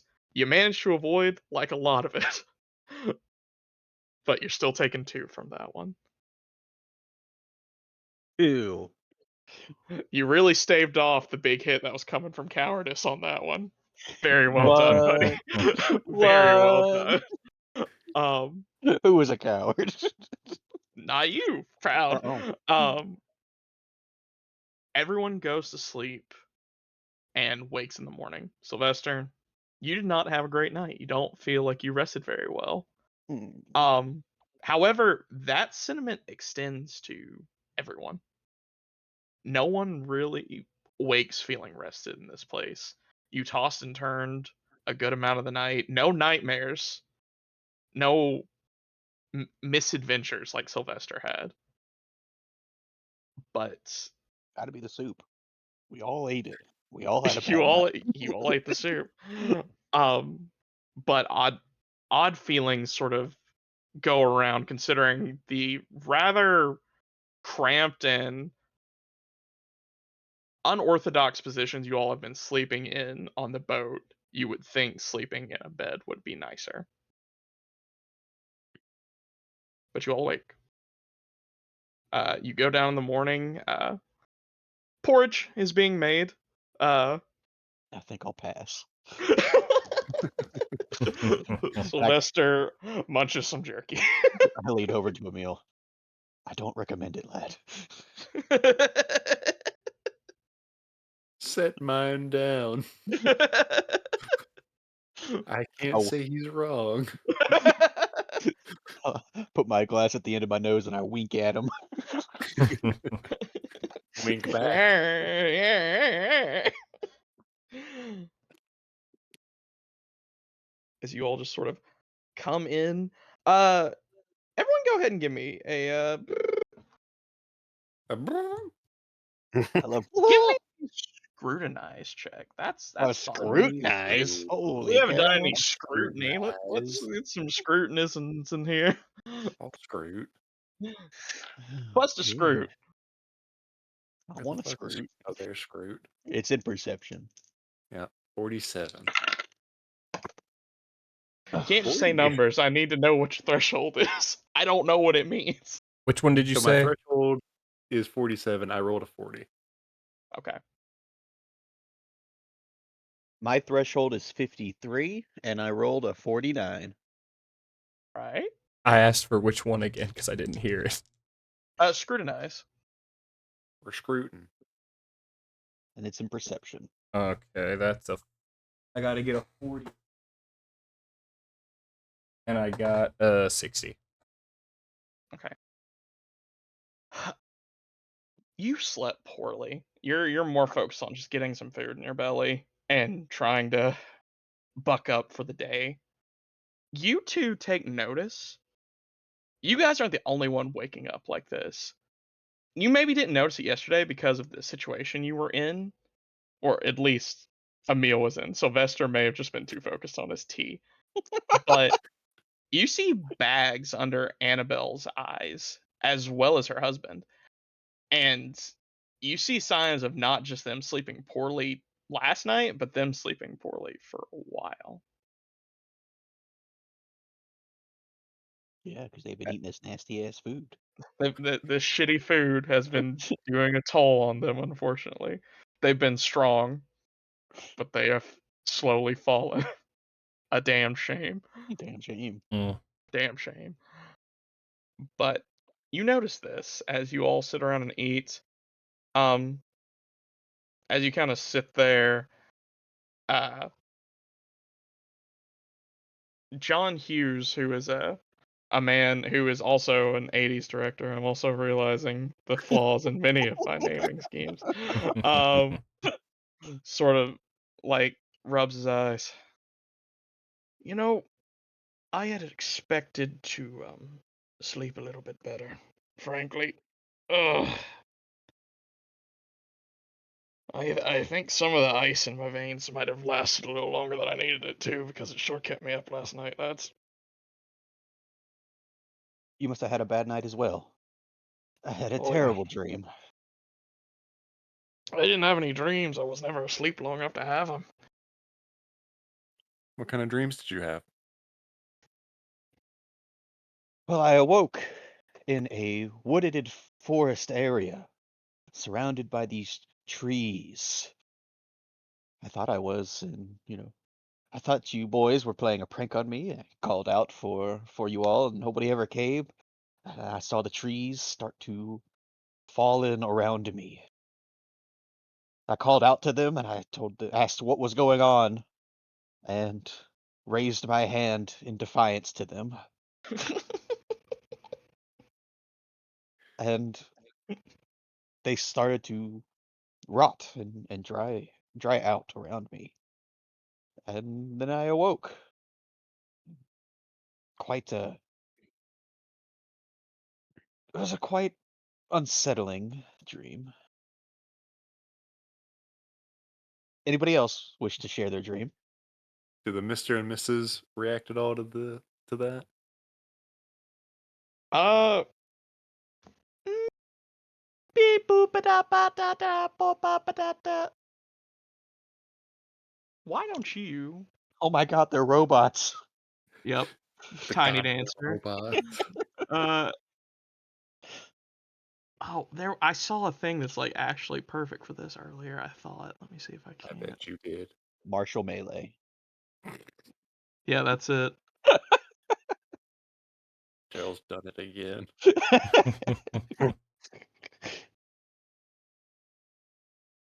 So weirdly enough, I'm gonna ask you to make a rumor check for this, Fuck, what's the word which I around know town? I know seems like a weird thing to say, but it's actually by description kind of fitting for this scenario. Ready?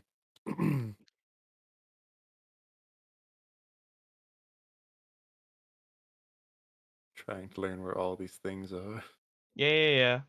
No. Take your time. Take your time. All right, Thunder Fellowship. I have a threshold of 46, and I got a 96. Everyone's just tired. And no Everyone, particular response. Even if there was one, like, who cares? um, it's you cold. just it's cold. Um, John just kind of takes a mouthful of porridge. I think that means you're scared of getting old. I think that's the meaning of that dream. You fear age, Hmm. right? Right? That's to me. I, Well, I, I guess that's possible. and then Terrence just kind of pipes up. Also, it's probably worth noting that if anyone thinks an idea of a joke is leaving someone in the woods, like we're going to have a problem. That is a very That's serious a fair problem. Do point. not ever do that. Oh, I concur. It was unsettling. Yes, Spicy meatball. that would be unsettling. Possibly deadly, almost certainly deadly. Don't do that. Everyone just kind of like, no, it's like, okay, man. So, anybody else have any strange dreams last night? A lot of Emil? head shape. No, Just just me. Huh? Strange. lucky you.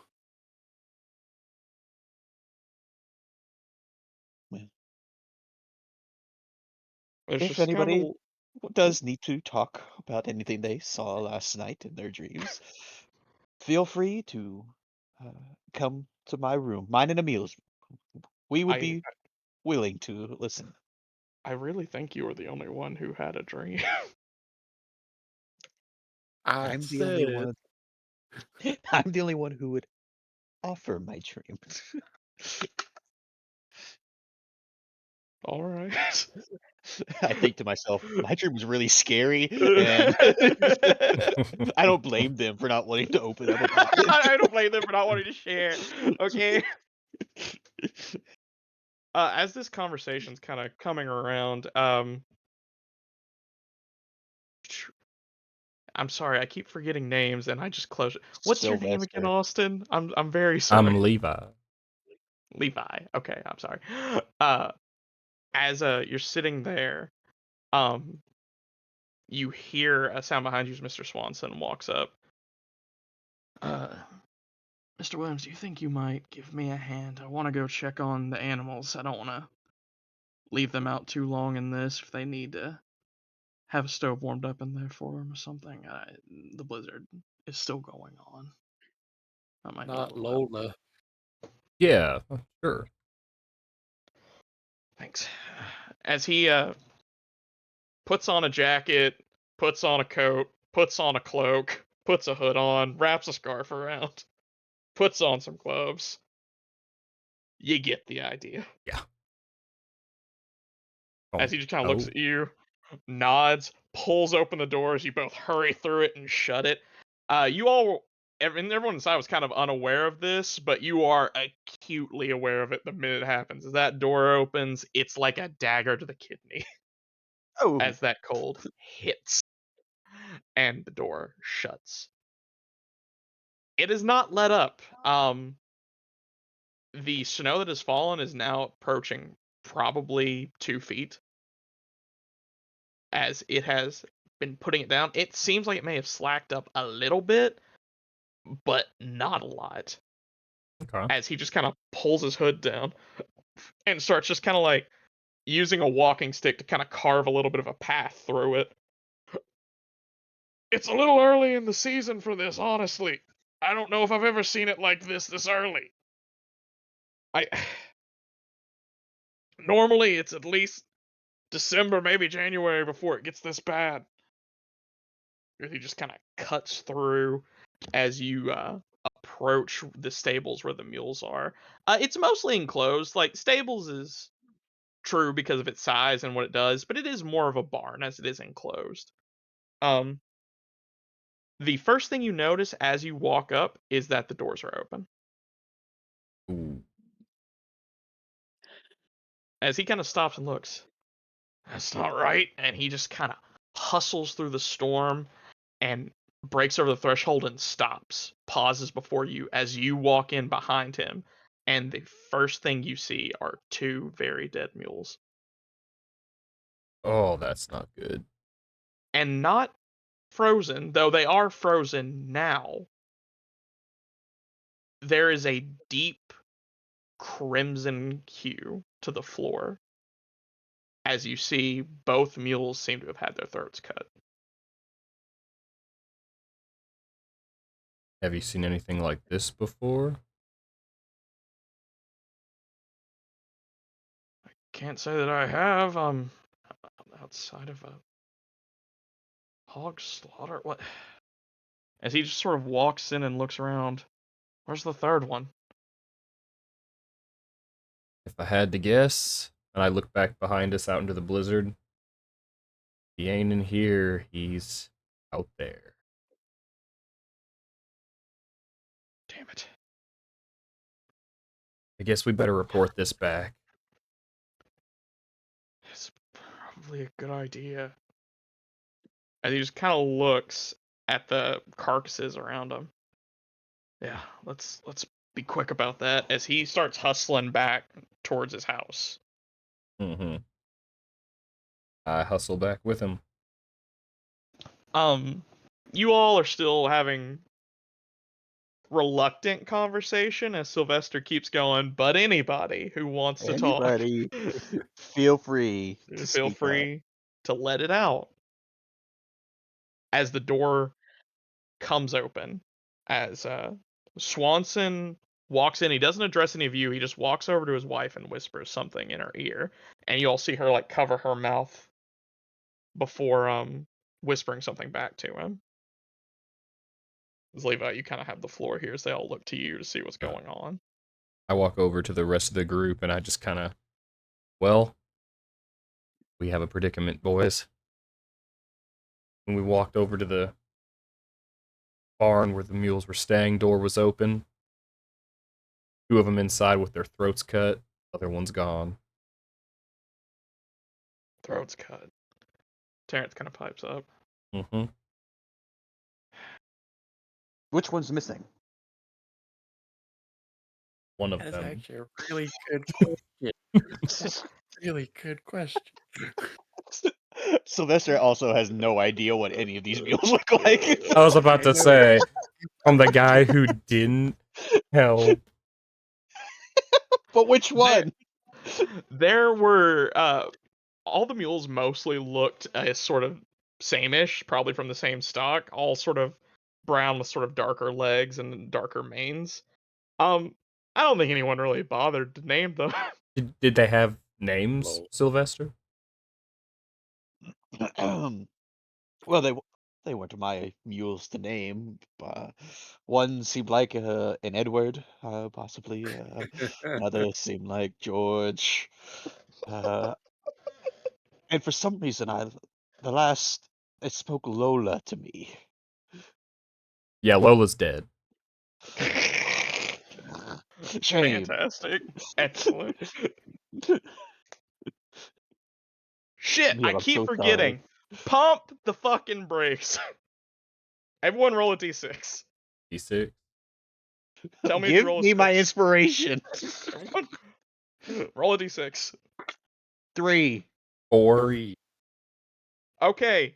There you have a pool of 3 coins that you can use for shit. I have 1. Fuck. Carry on. Sorry. 3 coins?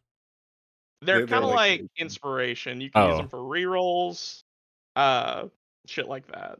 Is there a place we need to mark those on our Nah, you just got 3. They'll refresh at the Okay. next session start. Basically, it's kind of like a give and take.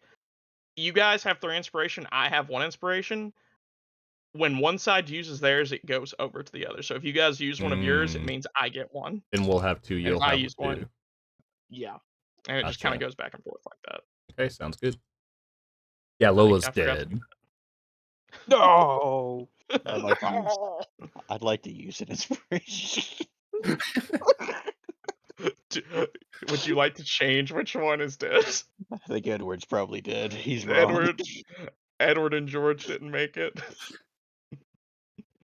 But Lola is still out there somewhere. Somewhere. We Mhm. need to save I mean, it. it's not like I looked at the sex of the horses. Lola's dead. I'm Okay. still telling you Lola's dead. I will take my coin. All I right. have 2, We're you even have up, 2. boys. We're even now. Lola still out there. Hate to Thank say it, God, I welcome. think Lola's gonna be dead when we find her.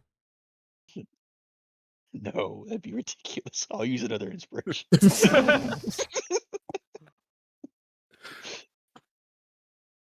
As you guys are talking, Are there any tracks? Terrence, yeah. Not hardly that we could see with all the blizzard going on. And we don't know what time of the night it happened. I don't know how well our chances are of even picking up a track if there is one.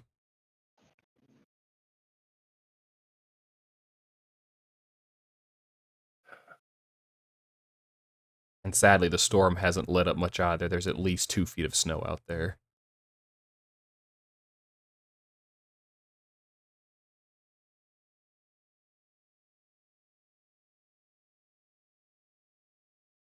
You all are just kind of sitting there as Jackson sort of pipes up. Well, I mean, we have to try to find the mule at the very least. We can still make do with 1 to get there. We're not gonna have everything, and we'll have to make some passes back, but But we have to have 1. we have to have at least 1.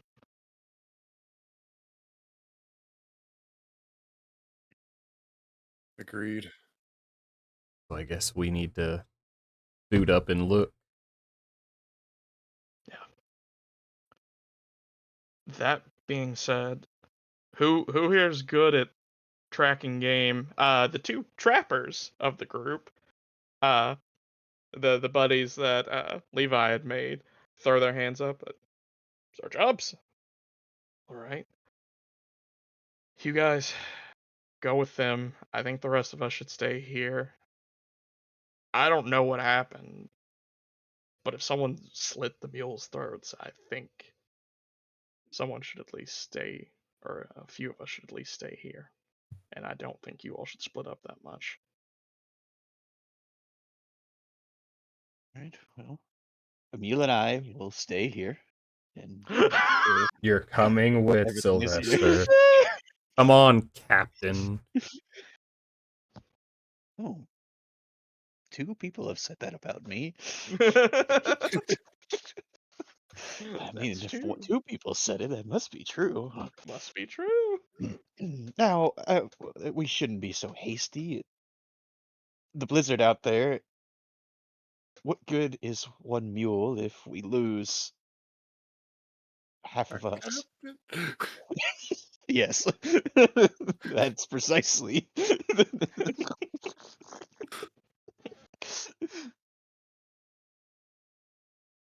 But it's Lola. And she will be dearly missed. Wasted our inspiration just to let her die. Wasted it to let her die. For I the mean, story. as Jack's just gonna pipes up there. Well, are you even any good at tracking things, Sylvester? Brian knows the answer to this. Um, Sweet Jesus, no.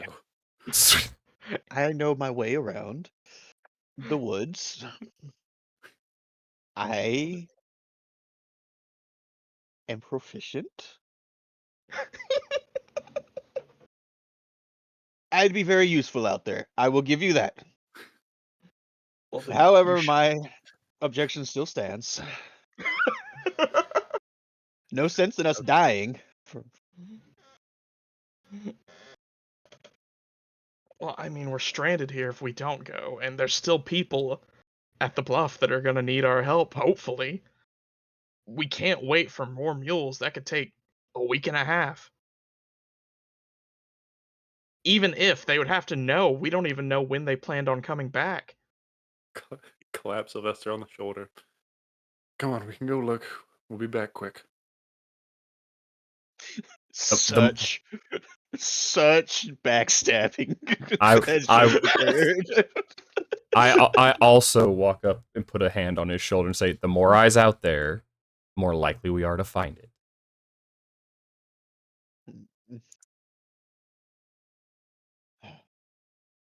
Very well.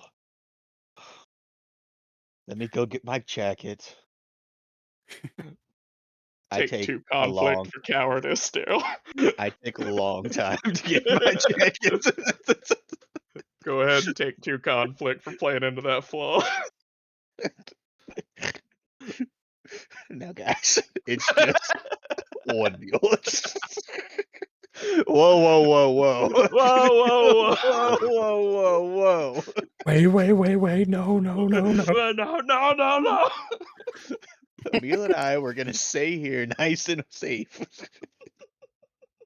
I like that the bargaining chip is that he's also volunteering Chance to not go outside. I know, Yes! right? I like that. I can't be a coward on my own. Wait. Sylvester, you will be Our team. right by my and Emil's side. You will be okay. Nothing will happen. And I'll pull out my musket that I have. God, I pull out my I gun. pull out Anyway, I started blasting. No, we will make sure it is just a blizzard.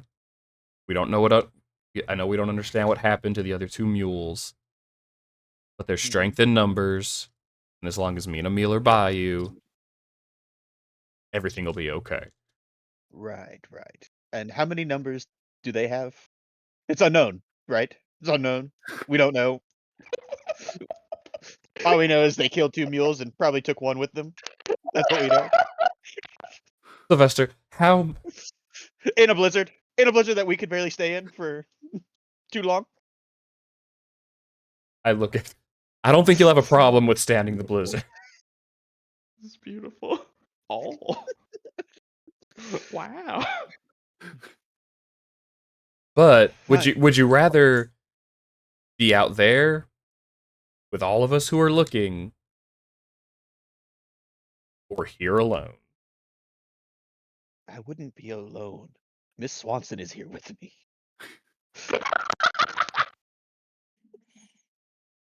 Just saying, for a man who doesn't want to get into any conflict, they could come right back. And then you'd be no better than those mules. I don't know why they would be coming to the house anyway. I mean, if the captain's all alone,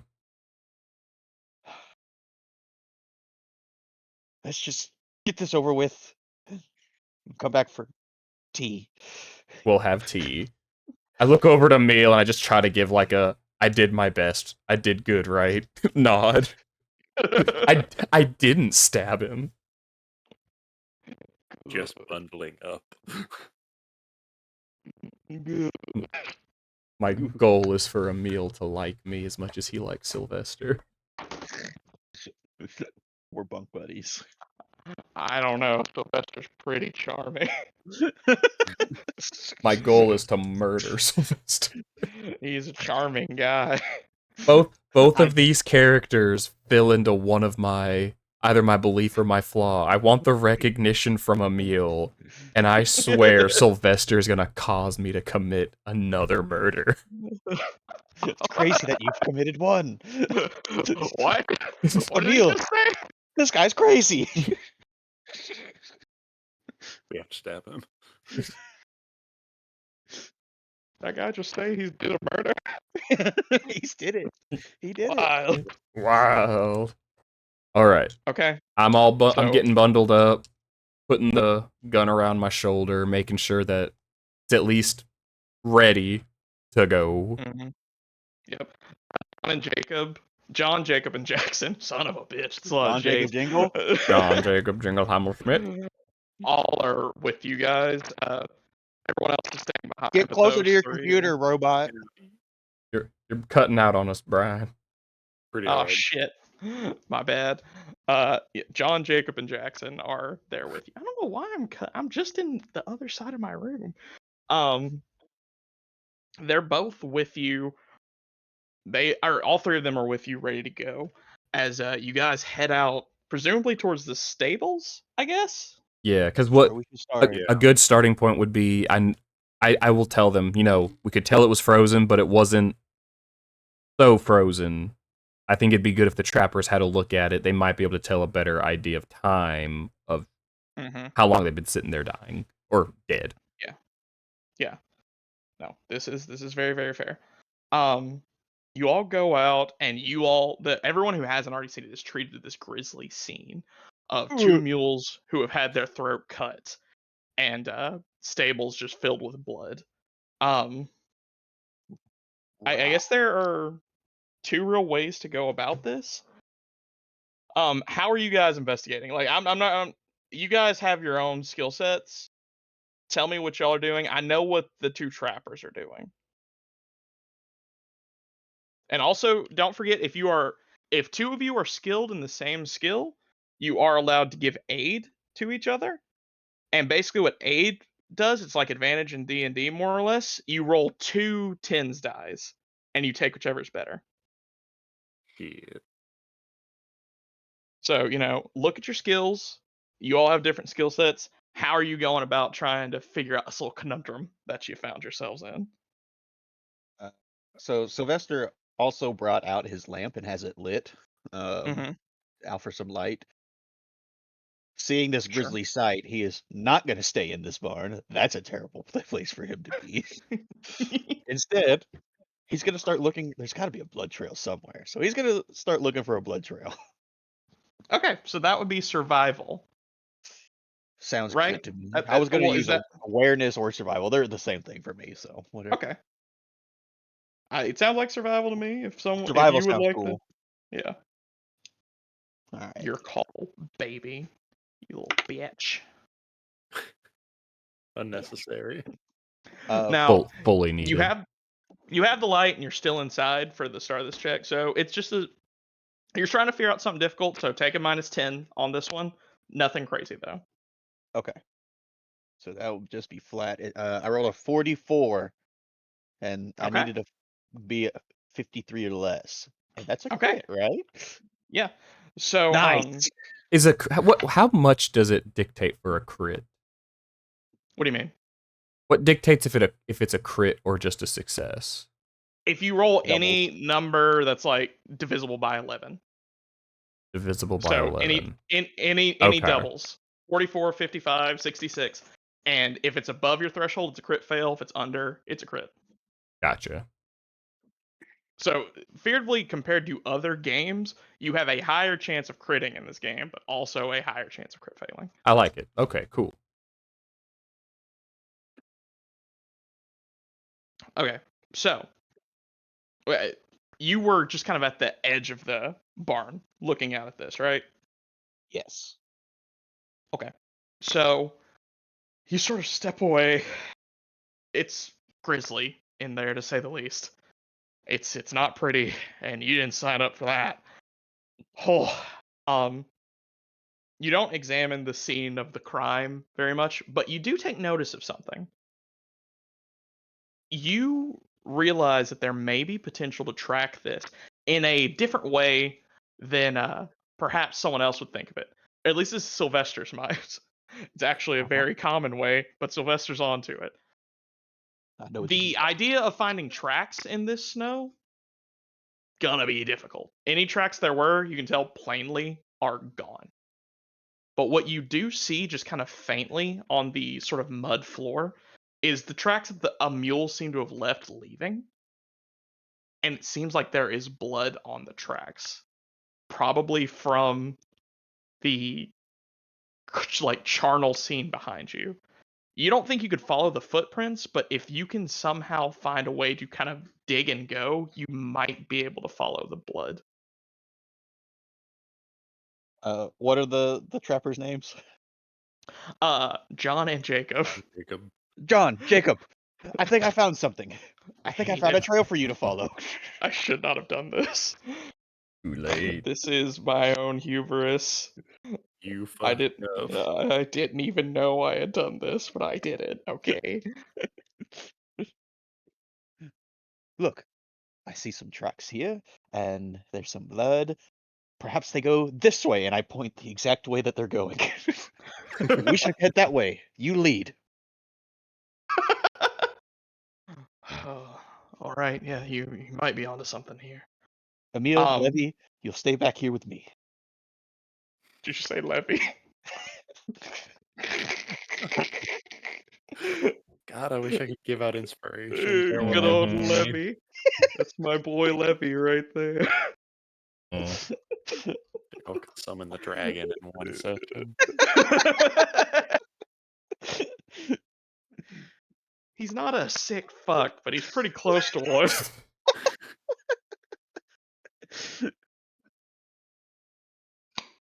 But they are getting ready to track this thing. Are you guys gonna stay here? No, might as well go where the living one is. Track Sylvester and Wait! through the Yep. snow together. I'm gonna grab the other side. Interlock arms. If we're tall enough, we could just pick him up. Little feet wouldn't be able to hit the ground. Like, Sylvester, you don't know these people that well. Like, this is No, not what the fuck okay is what's happening, happening? right? Like, you don't touch me, dog. Get off me! I can walk Get off myself. of me! Unhand me. But you all start moving out deeper into the snow. So essentially, they are going to be making a tracking check, which they are rather skilled at because it's their job, some might say. And they are essentially going to aid each other. So there's not mechanically anything you guys can do unless there's something else you all want to attempt. Or you guys can make the check. I'll tell you that they are rocking 50s on their survival. Mine I ain't don't know that what you guys high. can do. Mine's so I mean, better. I was about to say mechanically, I know what you guys can do, and I know Daryl's like way better at it than they are. But I'm so far back though. It's so hard. I'm so far away. I'm so far away. Help. So they are making this check at 50. I'm going to take the higher or lower. However, this is blizzard condition. This is extraordinarily difficult. They're taking a -30 to this check. Okay. So I'm going to make 2 rolls. You guys do have the ability to have them reroll this. You have tokens. So they need to beat a 20. First roll. It's a 71. Nice. Second roll. It's an 11. There we go. Good for Let's them. go, John and Jacob. They put ears to the ground. They're getting in there. They are very intent on figuring this shit out. One is sort of digging, trying to find the trail, while the other follows behind, sort of just scoping out and trying to think about the natural path this animal would take. And this is a difficult thing because despite the fact they're looking down and digging, they're able to get it. You cannot see 30 feet. Once you get around like 30 feet away from you, it becomes harder and harder to see till it's almost impossible. But they're making headway, it seems, as they just sort of keep going through, picking through this, finding a way. And so what I will say is they have succeeded this check. They are on their path. What you guys could do to help, I'll let you guys take an 8 action with this, but not mechanically going to improve it since I've already got it. For each successful check of whatever you guys can make, I will speed this process up. And I will remind you, you're in the middle of a blizzard looking for an animal. Time is very much of the essence. Now we can fuck around for a bit. Yeah. If you hear clanking, it's because I'm making sauce, but don't worry about it. Now you're getting robot-y again. We know. We know you're not in your room. Mm-hmm. I got my whisk out, baby. Alrighty. So y'all wanna if we do the aids, would it just be rolling survival to aid them? It's whatever you want. Anything you can justify as your character helping, I'll allow it. Sylvester will assist in using his trait, back of my hand. We cannot get lost in the wilderness, and characters who are with me cannot get lost either. Shit. I love that. Yeah. Nice. You don't even have to roll. You succeed. Nice. I was gonna do Oh, we're safe. Yes. since you said one of them's digging while the other one's looking for tracks under the snow, can I use my athletics to help dig? Sure. If you want to just brute force speed this up, I'll allow it. Cool. Again, this is heavy conditions, but since you're not actually looking, you're just doing this. It's only a -20 for you, not a -30. Alrighty, so my athletics, because I get a plus 10%, is typically a 56, so that I have to get a 36. Yep. Okay. 17. 17. Wow. Y'all are rolling great. Another tick on this. You guys are making excellent time for the situation you're dealing with. Emil, are you going to assist in this in any way, or are you just kind of observing? Emil's assisting by not letting Sylvester away. That's fair. There was something I was gonna try. I was gonna try and do a spell from the back line, but I can't Ghost. find the fucking page. Do we have a No, witch? remember, we're digging through this. Take time. Don't ever apologize for learning the rules on the first session. Go find that I don't shit. remember what page it was. We have a Yeah, witch. ghosty. The Hexmaster's Almanac. Let me look. Article 9, it's the PDF page is 288, the actual book page is 267. Perfect. Thank you. Scrolling up. And then is there a what's the spell called? Oh geez, Here I got back to it. Thank you though. I was about to say I don't even know what none of this looks like. This is too much for me. This is wizard bizardness. Yeah, this is witchcraft. People get hung in this time period for this. People don't get hung, they get hanged. But they do get hung, but that's a different thing altogether. Good for them. Yeah. Or they get drowned. Emil is Witches with big dicks. People pay for that kind of action. Well, it's just the opposite kind of test. They just put weights on the other half, and if it stays intact, you're a witch. Nice. It doesn't, Nice. you bleed out and die, but hey, you weren't a witch. God, that'd be horrible. It's like, what decided your witch? I had a weak dick. Didn't hold up. Weak dick Well, didn't hold. or sadly, super strong, and then they hung me for it. I mean, you get to heaven there and you're high fiving people as you walk through the gates, like, yeah, baby, what up? Okay, here we go. Bada bada. I'm loving it. Okay, so yeah, while everyone's digging through and whatnot, uh, I was gonna try and cast Liquid Courage, Ooh. Ooh. which I I bought a I just flask just for this. I just pull out a beer and I start drinking it. I interest you in a beer. Almost like he bought that just for Sylvester. A Corona. The casting time is 6 minutes. I just have to touch the flask. Uh, Container of alcohol that you touch before singing a song all the reagents. Word. Honestly, Nice. yeah, that's not What are you being gonna an what are you gonna wizard. sing to me? Word. After successfully casting, anyone who drinks the alcohol gains +10 base chance to skill tests to withstand stress, fear, and terror for Oh, 6 hours. Okay. I like that. I like that. And correct me if I'm wrong, Chance. I'm assuming you've looked at Magic more since you're a wizard. Um, I never saw a resource that implied that you had limited spells. I haven't Like, seen that. I don't I see was spell slots or anything like that. Yeah, I haven't seen anything like that. I was waiting to be corrected. I haven't either. All the spells in this game seem very subtle. Like, Yeah, there aren't a lot of I cast fireball. So I think it's pretty much unlimited. I think it's mm-hmm. mostly limited to your materials. true. Yeah, it kind of looks like Okay. there's a lot of and learning spells takes time. Yeah. No, I think that's the case. I just wanted to check and make sure that it was. But okay.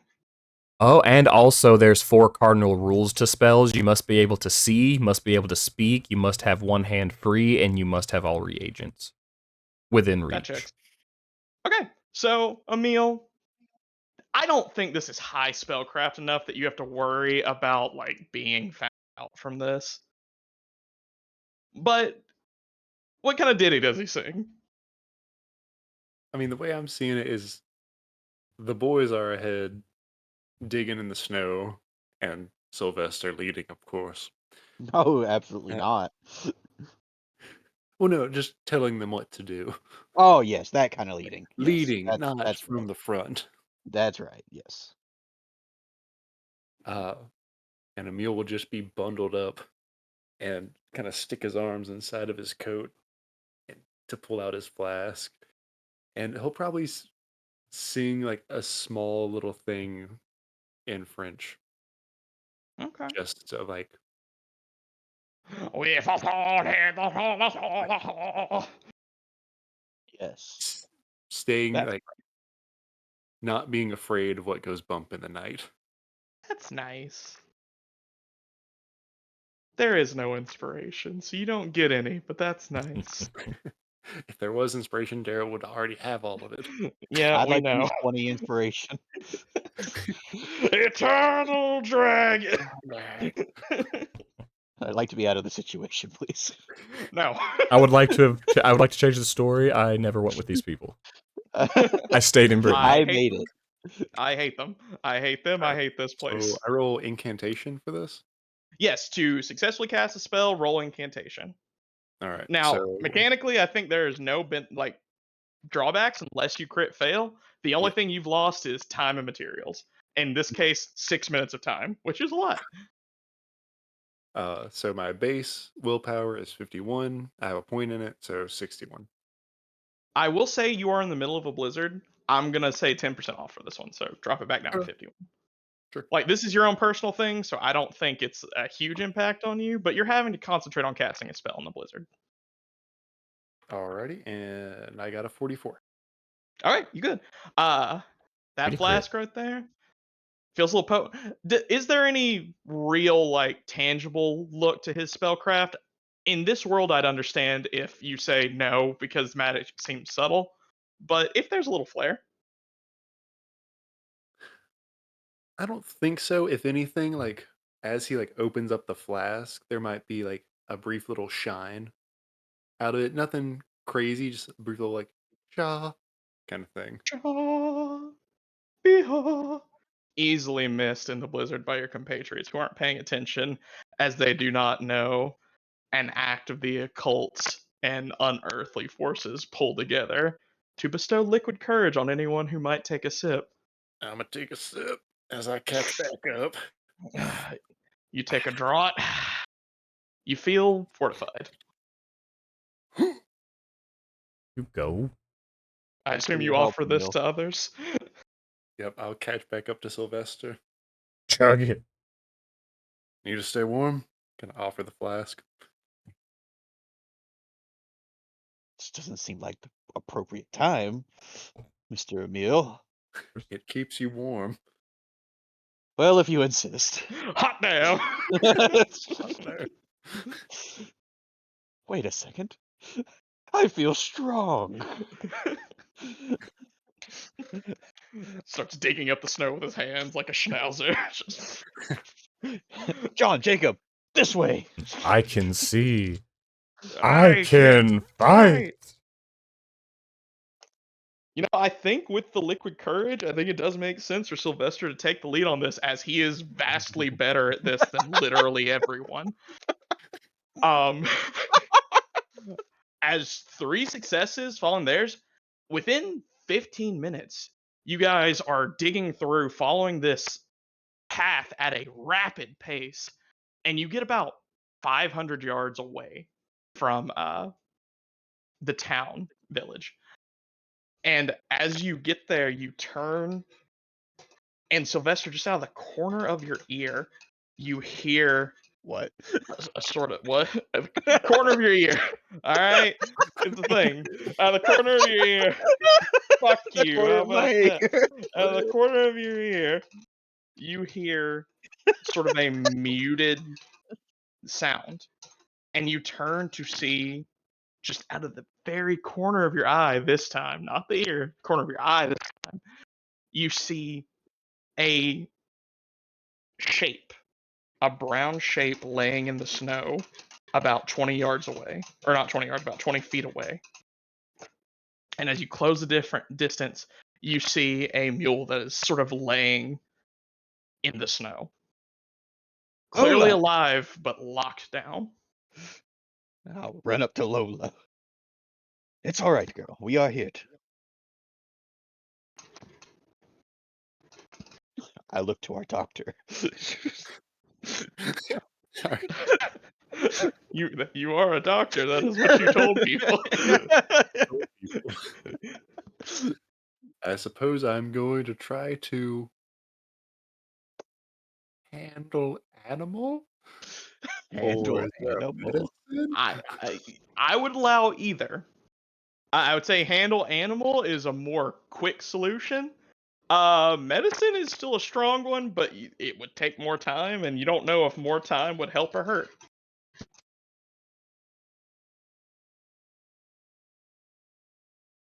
Let's handle animal.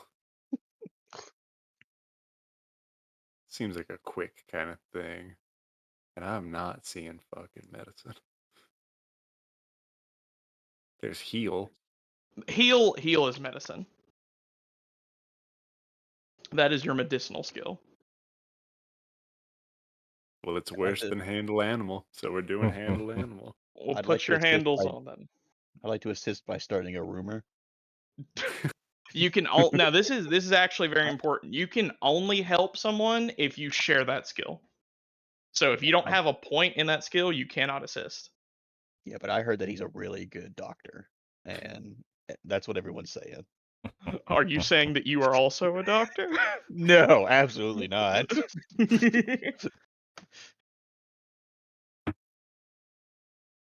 So my threshold is a 46.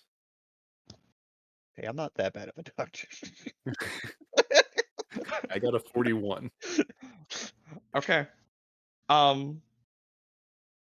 You're able to coax the mule up and get them walking. It's a slow process, as you can see that this animal is obviously very cold and very worn down. But you're able to get them back towards the stable. As you get them to the stable, though, she seems to really start being reluctant to continue into the stable. That makes sense. Because, the dead mules. To the house. I don't. Come on, Lola, you're sleeping with us tonight. I mean, it's possible to I'm saying there's going to be a second animal handling check at -20 if you want to put her in the stables with the other dead mules. They're just sleeping, Lola. They'll wake up. Animal handling is, of course, my suggestion. If you want to be meaner about this, there are other ways to coax an animal There you go. somewhere. I'm just saying. If you want to beat the mule, you can beat the mule. Piece of shit.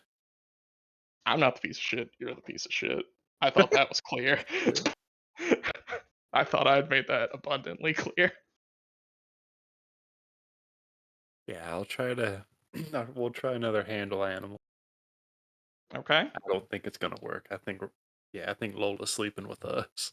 Remember, you have the ability. If anyone else has animal handling, they can Nope. help. Unfortunately, the trappers do not, I which is don't. kind of crazy if you think about it. But the stat block don't lie. They handle dead animals. They're trappers. Yeah, they're True. I was about to say they're shooting them. True. I somehow make it by 3. Hey, I believe in making you. it by 3 is making it No, I by don't 100. because -20. So no, I don't. You don't make it. Never mind. You have the option to reroll. You still have 2 tokens. No. Okay. You try to pull her in there. She won't go. Uh, As all the others kind of gather around, and the trappers trying to manually push the mule a little bit, but then they risk a little bit of a lethargic kick, but a kick nonetheless from a mule, as they kind of back off a little bit. Turn Lola around. I was going to say, let's not There's force only one her. other building. Okay, so there is another option where you could park her. That would perhaps work. There is a blacksmith, which is more open of a building that has a forge in it. Though it is cooled right now, were it to be fired up, could provide a source of warmth. Mr. Mm, Levy. what? This is the wheelhouse of some of you. Let's see if she'll stay in the forge. The forge is also connected to someone's house. Clearly a blacksmith lives here. So that is worth noting before you guys go traipsing. I'm going to go to the front door and knock. Save I'm on a gonna have mule. to let me roll awareness for this guy to hear a knock in a blizzard. I'll make it a loud knock. Want me to roll athletics? I'll add for the loud knock. He doesn't hear it, but eventually persistence will wear down as a more upset man opens the door and sees you. What the hell do you want? So sorry to bother you, sir. We just came in from a ship yesterday, and during Yes, I know. Yeah, cool, I was talking. Wow, you really that's the stance we're gonna take here? We had 3 mules, and 2 were murdered in the night, and the other one is so skittish it will not stay in the covered barn. We were wondering if we could tie it down in the forge. Why don't you tell me how you're gonna convince this man of that? Because that's not his problem, but that forge does have a limited amount of fuel that he is going to have to deal with. Oh, jeez. It's gonna be great. Let's see. I don't remember your stats exactly, Austin, but I seem to remember there being a thing on there. Well, my fellowship is a 39, but because I'm a smith, I have the quirk that subtracts 9% from it. So 30? 9%, so 26. Whoo! Uh, I don't mean to be a dick about this. I really don't, but this let's is a go. hard sell. So -10. I need to get a 16. I'm sorry, but it makes What a sense. dick. I'm What a I dick. all right, and I'm alone at. Okay, we're gonna try this way, and if I have to, we're gonna try it a different way. Oh, A lot more all right. violence involved, I'm Oh, assuming. oh, 00 and a 7. That's a 7. That's a 7. I Hey, don't have to kill him. Jesus. Yeah, Christ. I figured that's Okay. what we're doing. Cool. He said it was okay. Cool. As he just looks at you, he takes a huff. Fine. But the company's going to reimburse for this. Yes, sir. I'll make sure to let Mr. Swanson know. We appreciate it.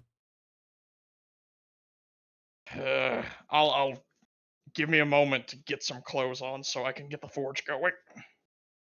Okay, I'll let them know. And then I run back. I'll tell Talk them. amongst yourselves for a second. I gotta run outside and get my thingies. Gotta check his meat. Ugh. All right, so he said it's cool. So we should be able. He's gonna come out and Yeah, even. we need it to be hot. Well, yeah, he's gonna come out and set the forge up for her so she can stay warm, and then we'll tie her in there, and we could probably work on cleaning out the other mules, and then getting her back in the barn. I think we can just leave her there. We can leave her in the forge. Well, he said that he has very limited resources for his forge, so the time for it might be. I don't know if he'll want her there long term. The others should be able to clean up the barn then. Mm-hmm. This is a good thing to note that there is a reason he's reluctant to fire up the forge. It does run on coal, which is not a resource that is easy to get in this location. Beautiful. But he comes out a little bit later and fires the forge on up. It takes a while, but it starts to heat up, and you do see the mules start to calm down a bit. Oh, well, that's not. See, So what is the further plan here as the mule starts to chill out? we're gonna clean out the other mules I think and we're gonna go see if back to yeah, the see if house and she'll. tell the other people to do it. Excellent. That guy. I don't like You him. know? Good news, everybody. We found the mule. Lola is safe. Everyone who wasn't in the party searching for Lola, go to the barn, clean it up. Awareness. Oh, big Oh, man. Why I don't got you give me... I You know got this what? big boy juice in me. You have a leg to stand on to a degree. They have been doing the lesser job. That being said, a little big for your britches there. Who? just a You. little. What? So, yeah, why don't you... I'll only put it at -20. You know what now? -10. Any skill you would like, if you want to try to intimidate him, I guess that's an option. Well, okay. Are you good at Bargain, huh? that? No. Oh, Oh wait, intimidate. wow! Intimidate is way up there. That's bad. I'm not gonna use intimidate. That'd be ridiculous. I'm gonna use bargain. We went out here. You guys go out there. That seems fair. What a bargain. So I need to Mm-hmm. roll a 35 or less. All right, Brian. Okay. We've seen some crits. Oh no. Critical What does fail. a 99 get me? A 99 is almost the worst you can roll, so that's pretty cool. Um, that is a crit fail. It's almost the crittest of crit fails. I should mention that, obviously. A 1 is the crittest of crits, and a 100 is the crittest of crit fails. Um, they just kind of turn when you say that, and one of them kind of pipes up. All right, you were out there for 15 minutes, and you want us to go out there for however long it's gonna take to clean up mules?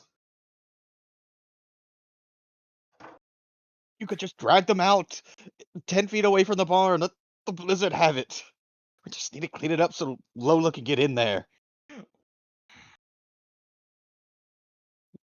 And it will be a lot easier if we all work on this together. There's no reason for everyone to wait, and we need to at least stay together a little bit. We get everyone out there working, it'll go faster, and we stay as a unit. I agree with them. Agreeing with the people who just talked. Stern look your way. You And bastard. and then I look at him. I go with the little eye. Huh? Womp womp. Womp womp. Let's get to work.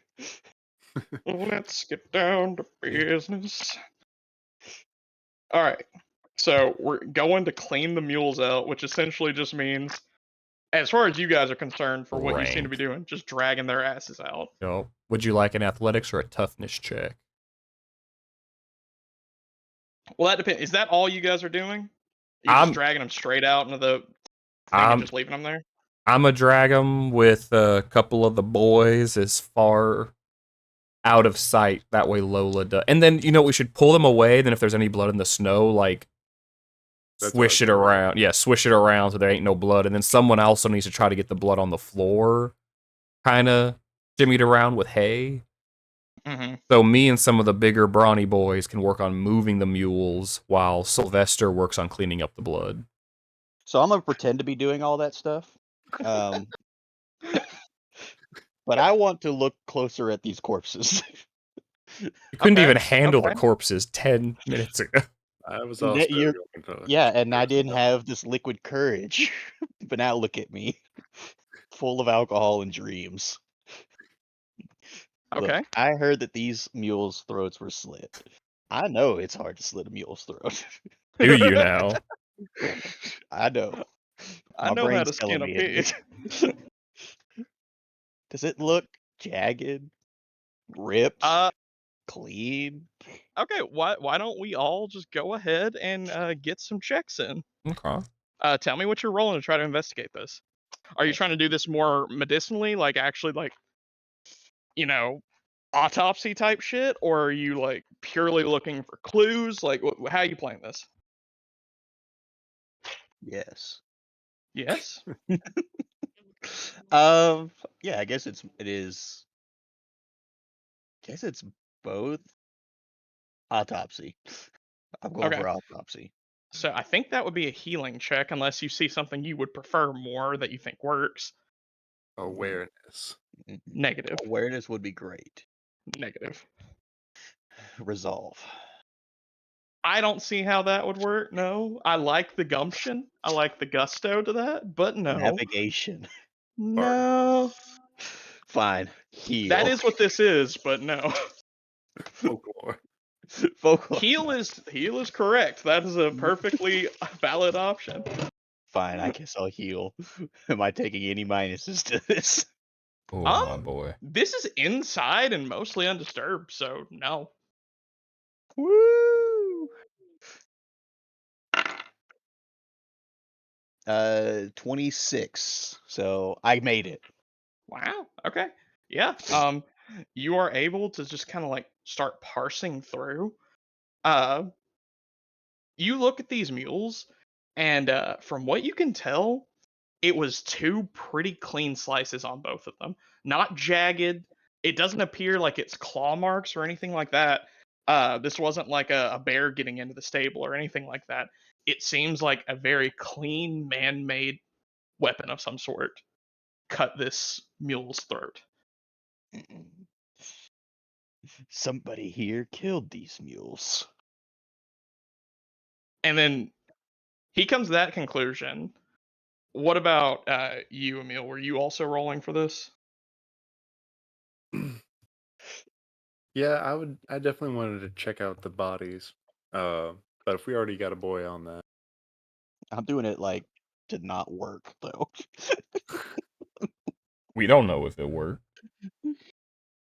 No, I'm doing it so I don't have to work.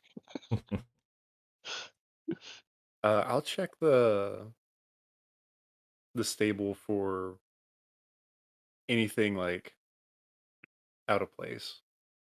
Okay. If there was something used to slit their throats, if something was like thrown in a corner or something. Yeah. Um, I don't have the list. I'm pulling it up of skills. Do you have a skill in particular you think lines up with that? Awareness. Awareness.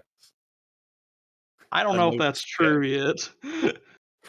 We are aware of the murder weapon, bro. I feel like there could be a more investigative skill. I'm just not familiar enough with the skills. If you can find it, you can tell us. Well, I'm looking, Daryl. Well, it sounds Give like you me didn't find it. Go ahead and roll awareness. Daryl. Daryl's captain. Hmm. Captain. Um, I mean, scrutinize is the actual answer to this. Either scrutinize or no, scrutinize is the call. Alrighty. Alrighty. That's starting off at a 47. Strong. Again, this one's flat since this is a relatively untouched scene. Alright. And a 23. Very good. Very, very good. Things you note as Sylvester says this was, this was a clean stroke made by some sort of bladed weapon. You start looking around and you're not seeing anything left behind. You check very thoroughly and you see there's no murder quotation because it was a fucking mule, but there's no murder weapon. Um, but one thing you do note, you don't see a tangible trail, but you do see an outline in some of the blood. Not a footprint, but it looks like it went around a boot. You can definitely tell that there was at least one person here that did this. No, you look on the other side and find something similar. There were two people that did this. And you start putting together kind of a picture in your mind as to what may have happened. Two people may have come in here, walked up, calmly addressed the mules, and then killed them. And then the third mule, upon witnessing this, bolted. Coward. Yes, he did not decide to go to Valhalla with Edward and Henry or whatever their names were. Edward and George. Edward George. Lola didn't want to go to Valhalla like they did. No. Good Lola.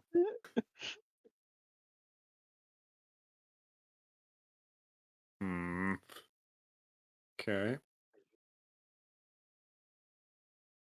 But that also brings up, something to think about here. There are you 10 and maybe 20 tops other people here. You don't really think anyone could come in during the blizzard and do this.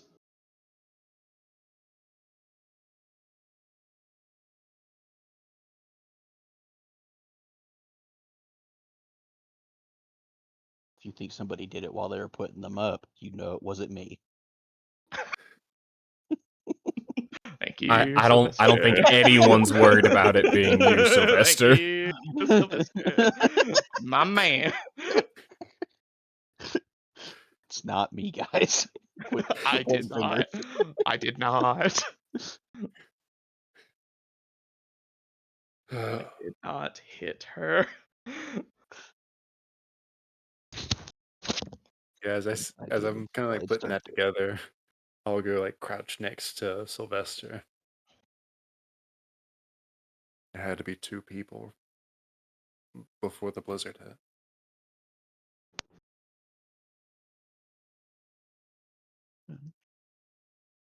If that's the case, unlikely to be any of us. We were all inside, enjoying some fine stew around the time the blizzard hit. They would have gotten blood on their boots. Be something.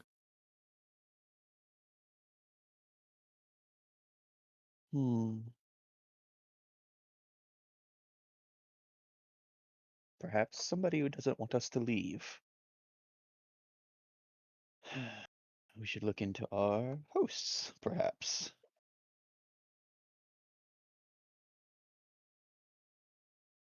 No, something's wrong with them. They haven't been sleeping. Well, who hasn't? No, longer than you. I'd guess a week, maybe more. Sleep deprivation does make people do some crazy things. You know, that meat did taste funny last night. The meat. The meat is the key. The meat. The meat is the key. Hmm. It's all about the beef stew. The beef. That beef was mule.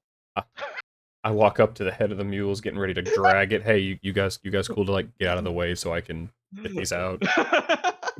The forge looks like it's really, he's really kind of like burning his resources over there. Running out, yeah.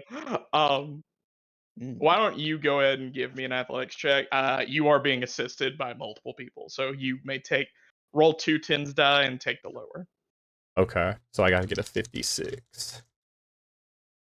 Pretty good odds. First one is a 38. Second one is a 34. Well, there you go. As Holmes and Watson are sitting there, Lestrade is busting his back, just pulling this shit out of here. The team of folks are able to get the mules out. Thankfully, because of the blizzard, actually, you don't have to get them that far. Smell is not carrying that well, and sight certainly isn't. So, if you can get them about 40 yards away, you think you're pretty confident, at least for now, Lola won't be bothered. I think we're good, boys. I reckon so. Oh, that's a heavy fucking thing. Oh.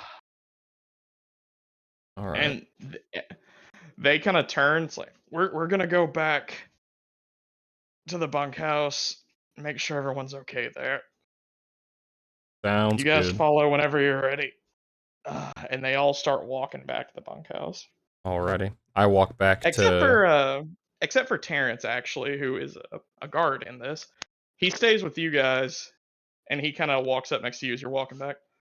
I kind of want to know what happened. I think I'm gonna stay with you. Sounds good. Let's go see what Sylvester and Emil, how they're faring cleaning up the mess. What have you defined, you beautiful magic men? Alright, we get back. Did they move any hay? Well, I didn't No. do anything. Guess I should have been I didn't clear. do Did Emil do anything? shit. I probably tossed pondered. some hay, He but puzzled. mostly pondered. Mostly He puzzled. pondered. His puzzler might have even got sore. We come back. Well, they're moving. They shouldn't be an issue, so... Once you guys finish up cleaning in here, we can probably put Lola back. Or we can bring Lola back now. A question for the two of you. What were you doing before the blizzard hit last night? Oh, suspect. Mr. LaCroix, what were we doing again before the blizzard hit and after Mr. Sylvester went inside? I can't remember. Unloading. That's right. Yeah. Yeah, that one. Yeah, we were unloading. And did you unload the mules and bring them to the barn? Well, without much help from you at all, we, with the help of Emil, unloaded everything. And the mules? The mules. Were they unloaded? What if the You know, mules? I actually think we left 2 of them on the boat. That can't be right. Wrong. Next. He's being awful dodgy, Emil. Sneaky boy. Saying sneaky boy things. Look down, check some boots. All right. Well, what we're thinking is that Edward and George, they were killed by two different people at the same time. Just fully fine. We just took it in stride.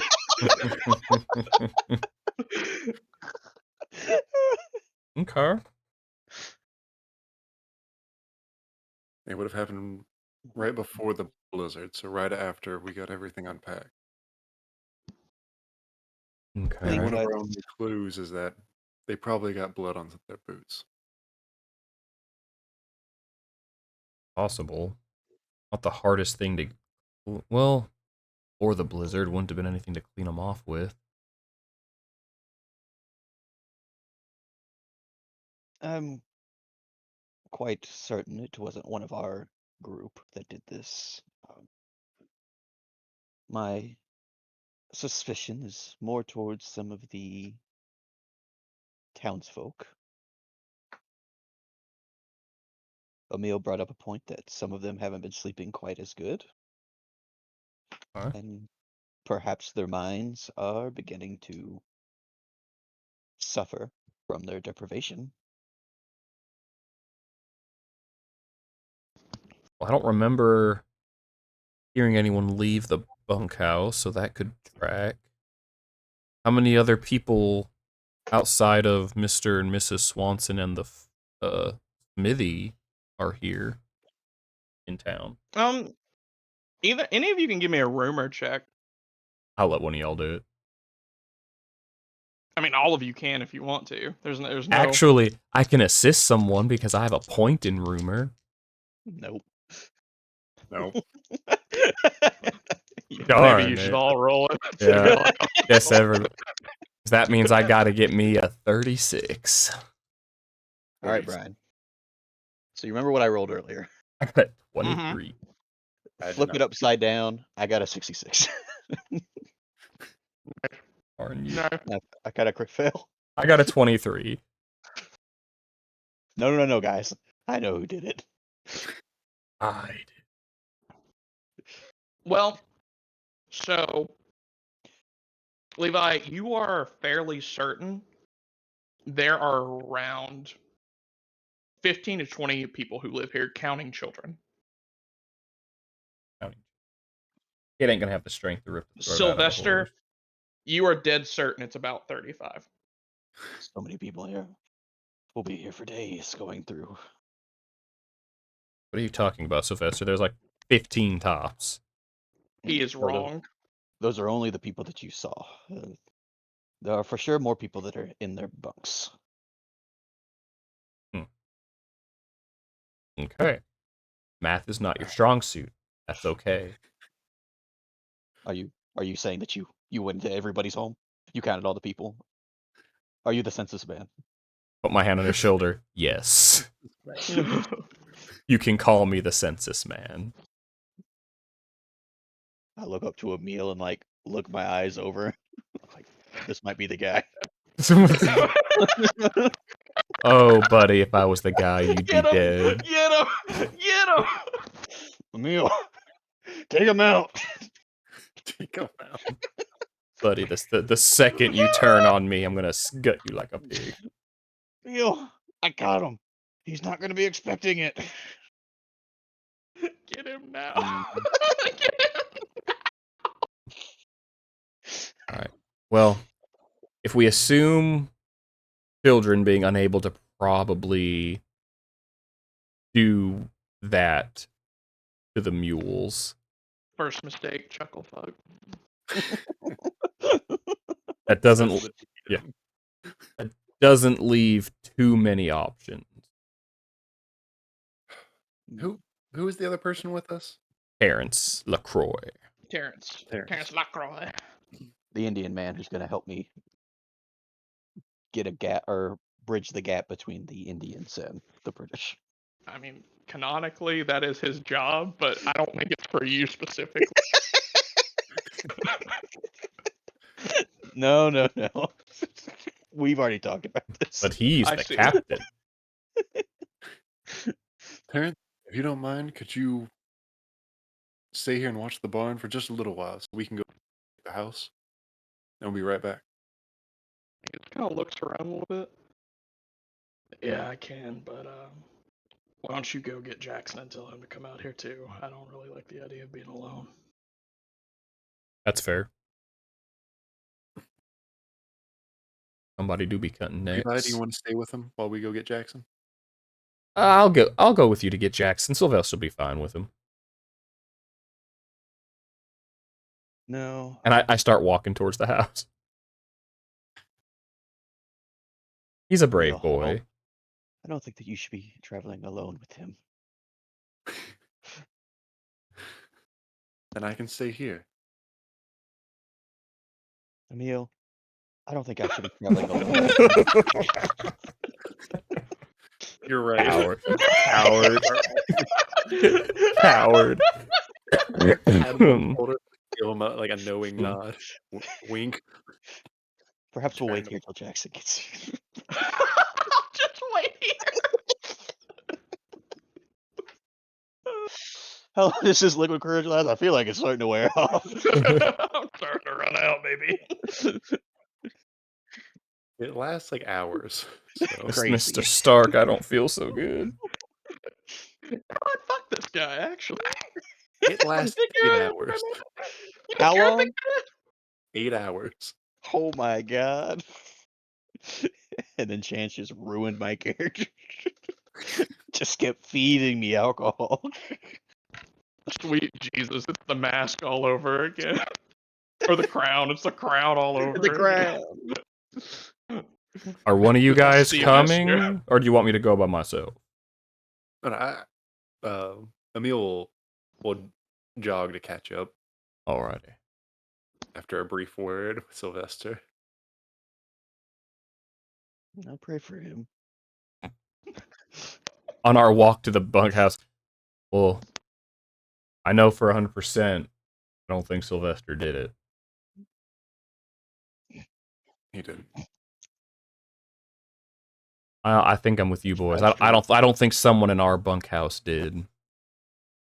I think it might be one of the other citizens, or possibly all of them working in some sort of unison. But I still don't think we should trust the Swansons all too much anymore. One thing at a time. Yep. Get to the door. I'll open it and let Emil in. I'm a Walk on gentleman. it. Everything's chill, right? Everyone's dead. Roll prowess. No, everything's fine. Mr. Roboto. Although. Sorry. But yeah, no, everything is fine. You walk in, people are gathered around. They're all warming up again. The Swansons are both kind of in the corner. They look sort of worried. You also notice a little girl is with them, and her mother seems to be very, like, attentive and over her. Was that lady and her kid here before? Yeah, it's Miss Swanson and their child. You haven't seen the child yet, but this is the first Oh, you're seeing of them. I was talking to Emil. Sorry. Oh, I didn't write. my bad. My bad. No, you good. You good. Emil, who's the kid? Must be their daughter. Hmm. They look awfully worried. You go get Jackson. Yo, is Jackson in the main area, or is he? Yeah, he's with all the others, kind of warming himself Okay, up. I'm gonna go over. Hey, Mr. St. James, parents requested your assistance outside. Yeah, sure thing. I'll go out there for a little bit. Wait, what is he doing out there? We'll fill you in on the way. None of your damn business, Jackson. And I just kind of like, I try to give him like some sort of like look of like, we're not trying to make a motion of what's might be going on around here. Open. Sure. Kind of like a Yeah. No, he gets it. He clocks that. yeah, He said, "Okay," and he goes. right here.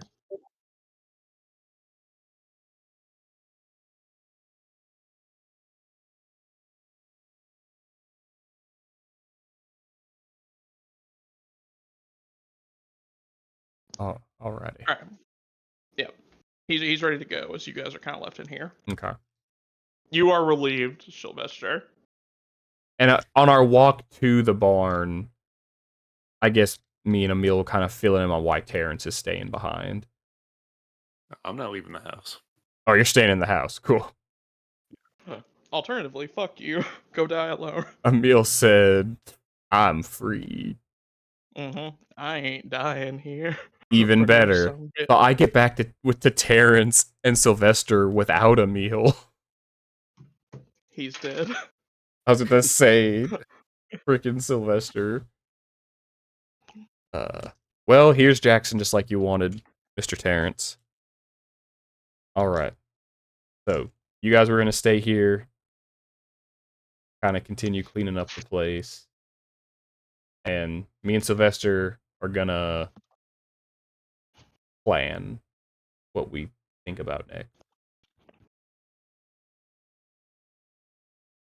All right. I look at Mr. LaCroix. Mr. LaCroix. While we've been waiting here, I gave you a word. If something were to happen, just shout the word. That'll be our safe word. What was the word? He knows. Don't worry. The word. I am he. Exactly. The word was The bird. Rutabaga. the word. Rutabaga. I don't even know what that is. And how is anyone gonna falsify it? Great word. It's a good word.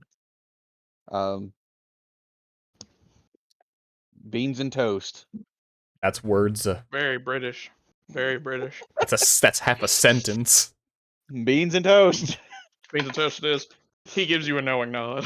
I'll be listening And for you the next guys go back to the few minutes bunkhouse. while I Freaking wait, while I walk say- alone with this crazy man. Safe word. Beans and toast. Progresses to Beans give and toast. 3 words. If he doesn't say all of them, then I'm not gonna react. Dying on the I was ground. say he starts out with beans and he gets to He's beans fine. and then has his throat ripped out and can't finish. He's He's fine. fine. He's fine. All right. Yeah, I guess we start walking. So, what's the best way you think we should progress? Molly.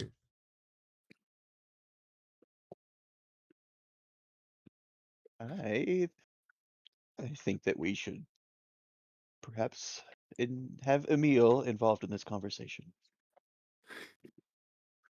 He's a smart guy. Good idea. Right. You cool? You're walking really far away from me. You're like 5 feet that way. It's really hard to talk. In a blizzard. I get a little closer to him. That's okay. Get a little I closer to him cannot stress again. enough that this walk is 50 feet.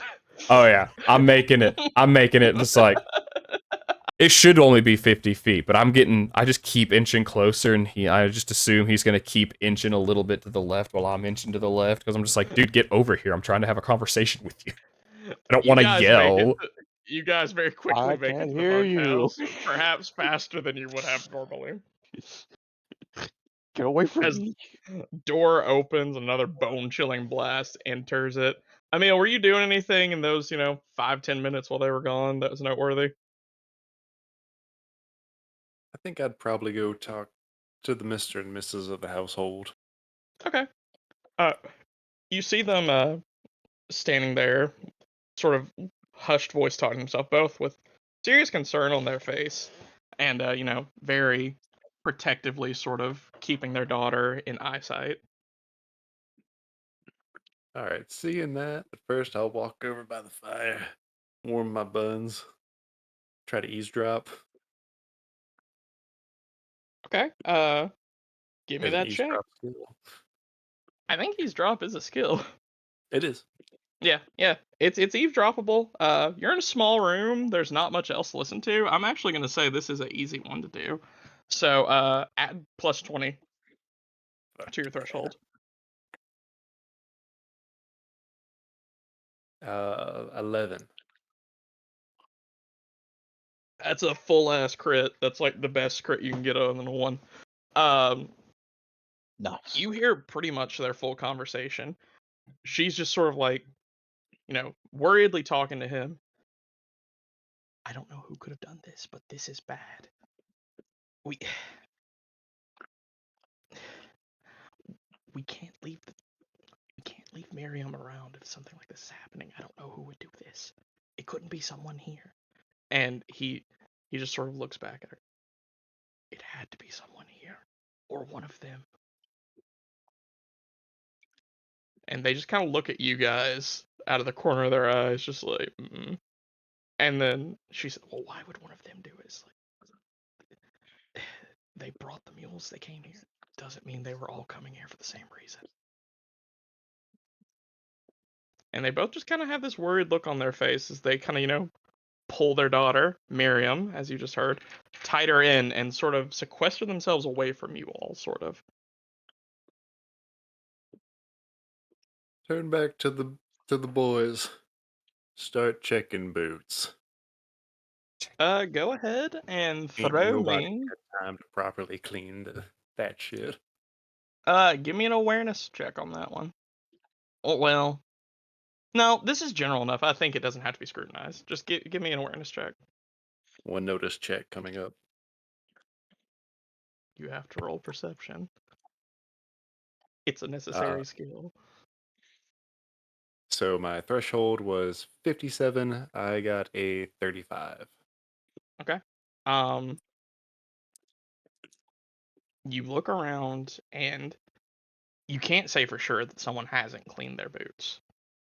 Like you there's no way you could know if that happened. But as of right now, you don't see anything on anyone's boots other than mud. And you do see like a little bit of dry blood on some boots, but they just cleaned the stable. Mm-hmm.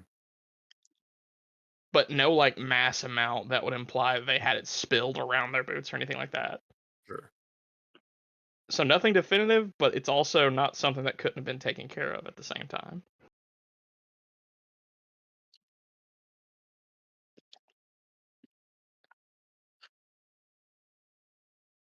How's the nerd doing? Which nerd? The Uh, carpenter? the carpenter nerd. Um, he seems remarkably chill right now. Um, he just seems like he's very subdued. He's just kind of sitting back in his chair with kind of a glazed over look.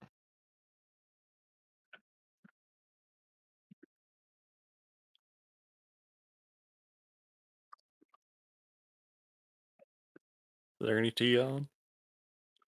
Um, no, I don't think there is at the moment. Okay.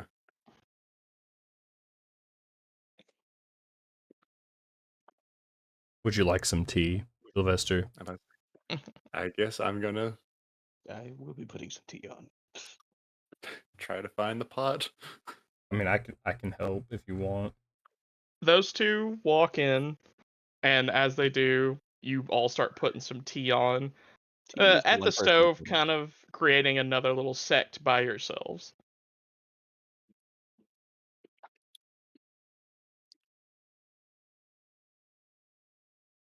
Whisper, whisper. Info dump. Info dump. Okay. Oh, we could rule them out. Clearly, they do know something, though.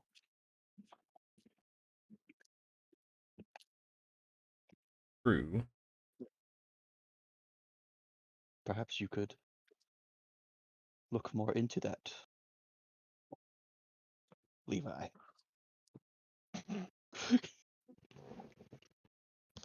You know, I suppose I will, Sylvester.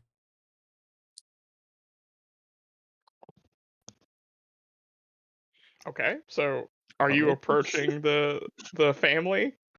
No, I'm just gonna watch them. I'm just gonna stand Wow. there like I am. I'm just like, oh, yeah, I'll get right on that. Cool, cool, cool. I look over to Emil and do that eye thing again, like, I think it's Get him. him.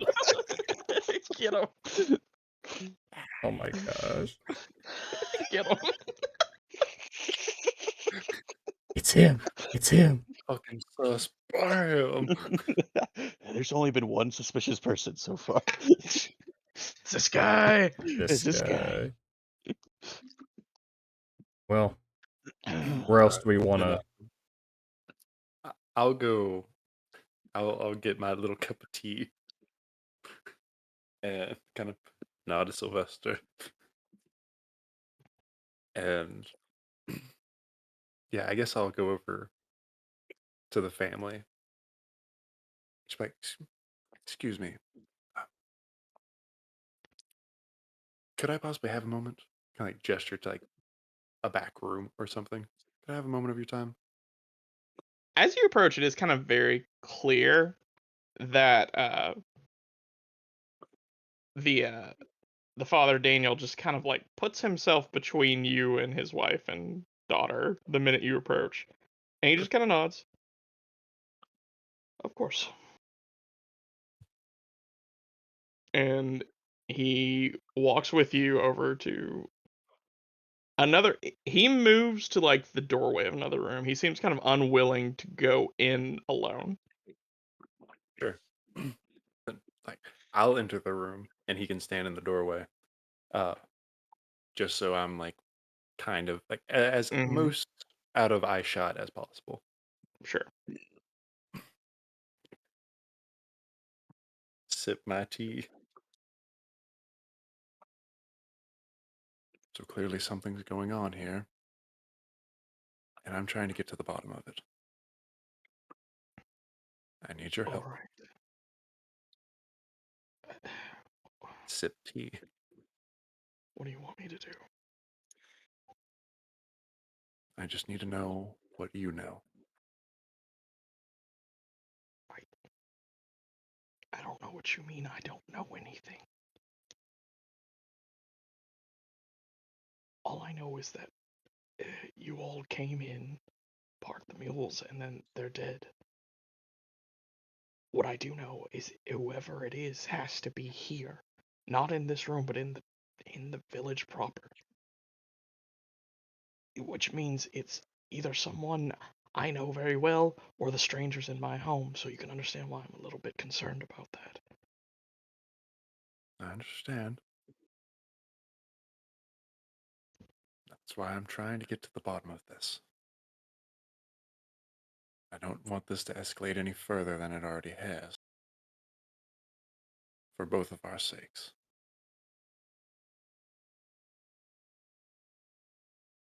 Right? Alright. Let's start from this morning. Okay. You and your wife didn't seem to sleep well like the rest of us. But it seemed like you're accustomed to that as well. Is that normal?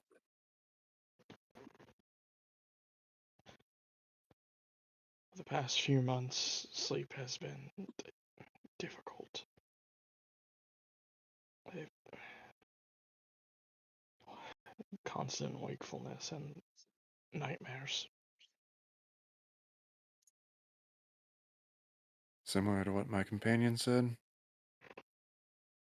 No.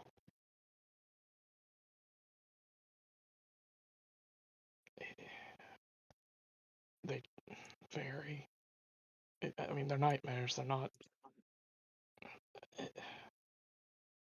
don't repeat. They just happen.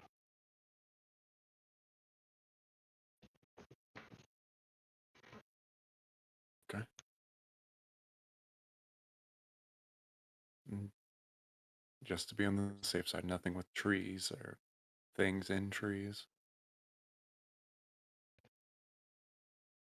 Maybe on occasion, but it's not something that happens all the time. I don't really differentiate any dream from another. Sure. What about sleepwalking? Sometimes. Into anything dangerous? Like a fire, per se? Maybe walking outside during a storm?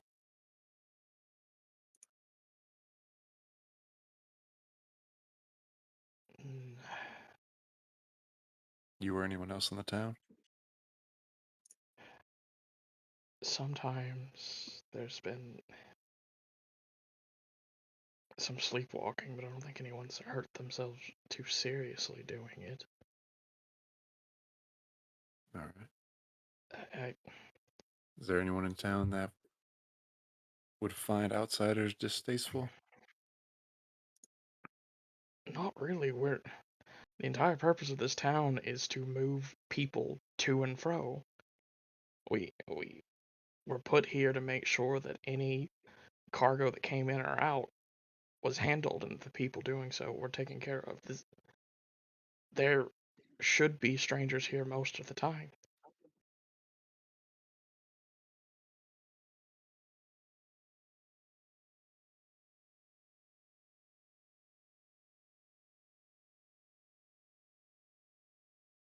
All right. Well,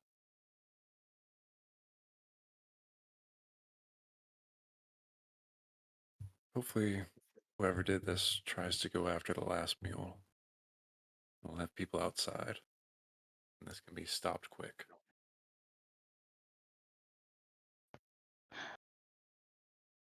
Either way, if we can't solve this today, be sure to bar your family's door.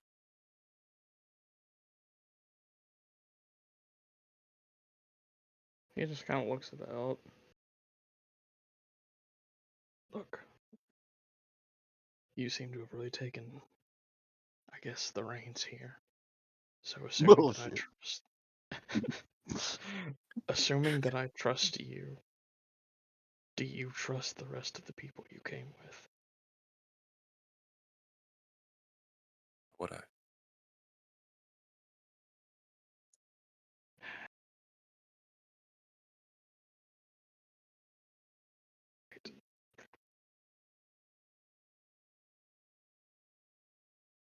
We'll lock ourselves in for now, but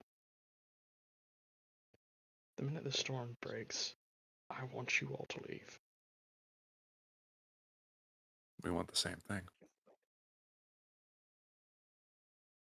Okay. If I can be of any help, let me know. If you think of anything else,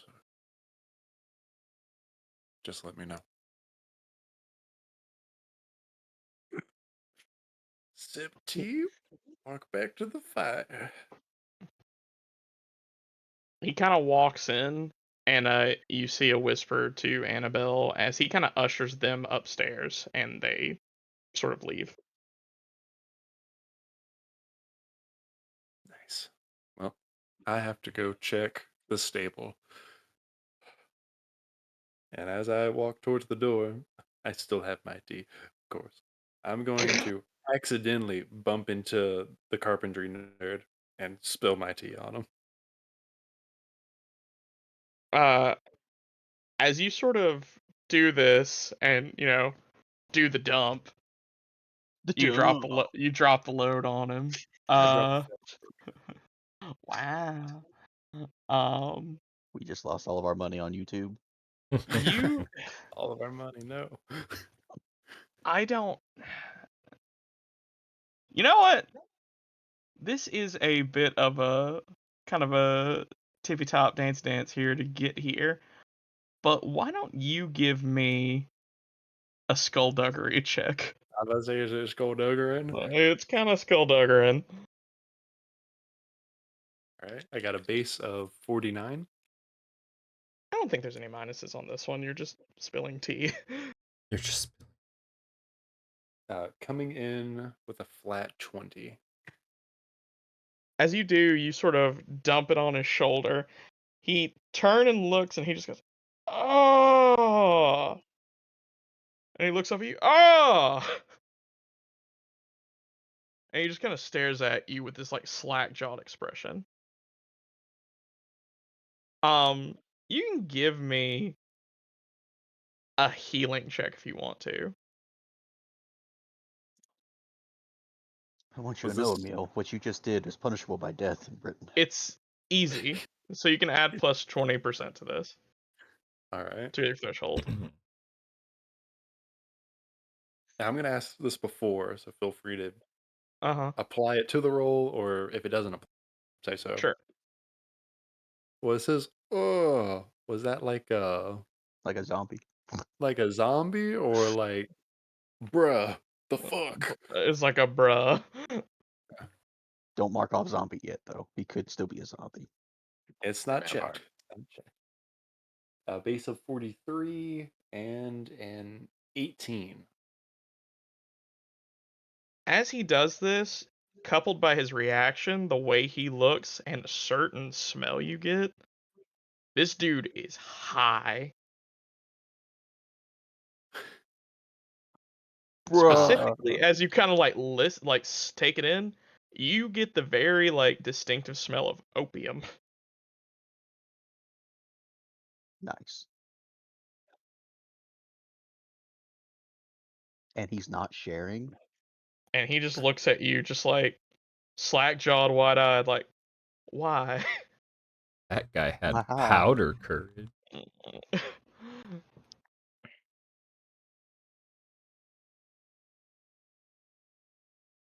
That my cup's already down.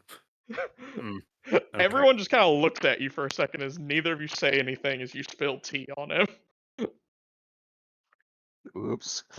Apologies. Keep walking. I did not mean to do that. What a dick. Yeah. So, yeah, Mr. Crane is stoned off his fucking horse right now. Nice. I was ready to call the piper. He already did. He did. Brian, I have a question. Yes, sir. It's more of a clarifying question. Sure. So, when they were unloading everything, Mm-hmm. and Sylvester bravely went to the house to inspect it to make sure it was okay for everybody, Yeah. Sure. and he Like spoke with Mrs. Swanson. Yes. Did she say that they had children? That was a slip of Brian's tongue. She did, but it was not. Okay. That was my bad. I just needed some clarification. I was okay. about to be like, No, God, no, no, no. Christ." That was a hot one, Daryl. You caught my fuck up. That was very good. It was like I know who did it. No, They got another one somewhere. you saw some shit. You saw through my ruse. Not bad, Daryl. Not bad. Can't get past old Sylvester. Not old Sly. Well, Emil just walked outside by himself, right? I guess. So far. Well, I'll put my tea down, not spilling it because that is against the law. Mm-hmm. And I was like run over, like trying to put my coat on, like Emil, you shouldn't be going outside alone. Hold on, wait a second. It's only against the law if it hits the water. So true.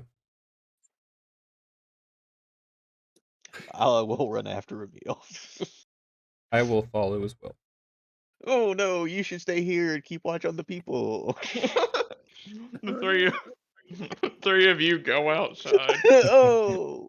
and make for the stables. Yeah. You're full of such great ideas, Sylvester, as I keep walking. Okay. How did your conversation go, Emil? Was it fruitful? I noticed that the owners made a quick disappearance after your talk.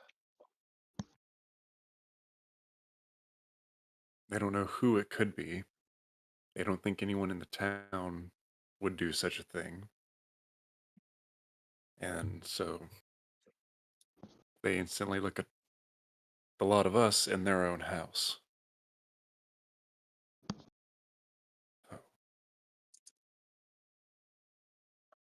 They don't think it was any of them. We don't think it was any of us. So back to square one.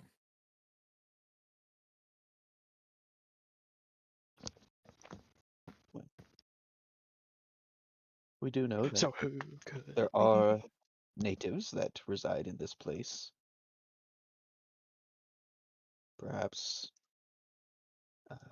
Mr. LaCroix might be able to shed some light on the local tribes.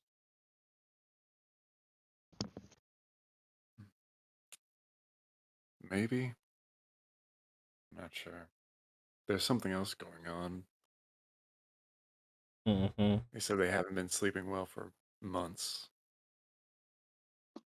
Off and on sleepwalking, sometimes getting hurt. Nothing terrible, but You did. Yeah, cowabunga, dude. Cowabunga.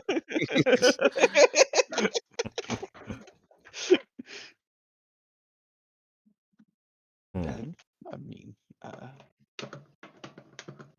this place does strike me as a desecrated place. Perhaps the sin of the area is just wearing on its inhabitants. Christ, okay. Literally. Brian, my My God. bad. I meant to. I was shutting the garage. That's on me. My bad. I meant to We mute. know. uh, We know. My bad, Sorry, dog. YouTube. bad Brian. Sorry, my thing Bad. fell. It's loose. Loot. I got a loose thingy. Carry on. I'm sorry. See a It doctor. happens. DSP. ESP. Oh, man. So thoughts?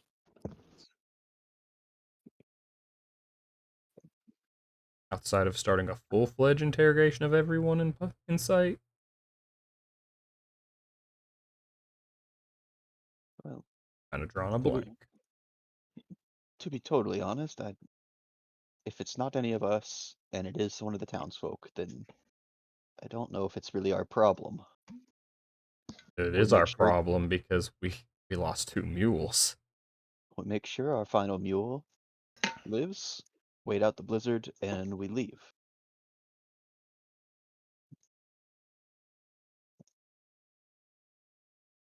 Whatever's going on in this place, I mean, clearly there should be things in place that its people should figure out. Well, what are we going to do to ensure the safety of our last mule? We have people on the job already. We'll have keep watch. Okay. We'll have to make sure to swap out the guard. They won't be happy about that. But we need Lola. We need. Yep. I agree. Perhaps the necessity of our final mule will break through any stubbornness.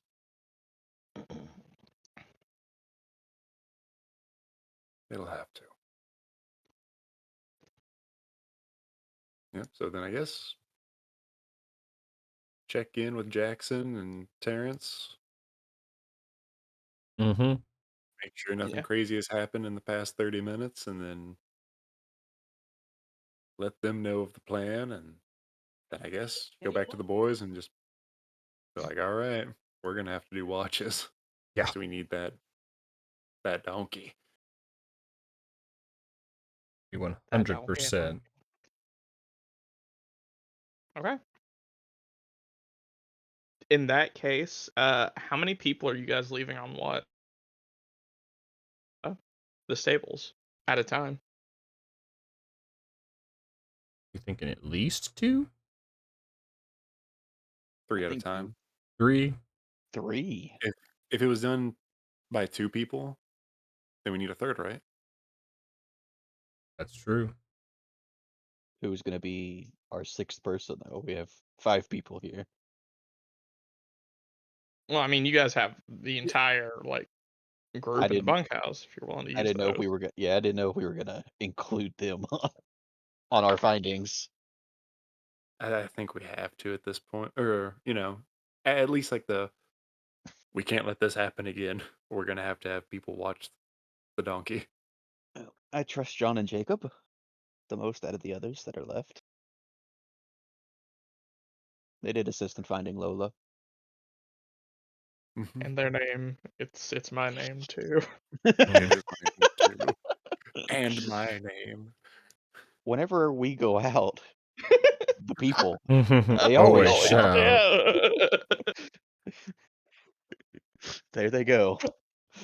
Well, John and Jacob, Hughes and Fisher.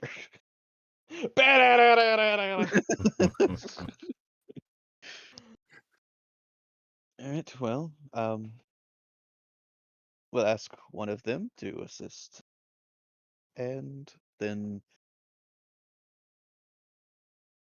Emil and I and John or Jacob could take watch. Mr. LaCroix, uh, St. James, and Levy can also take a watch. Okay. All right, that's the plan then. 3 sets That of works. watches.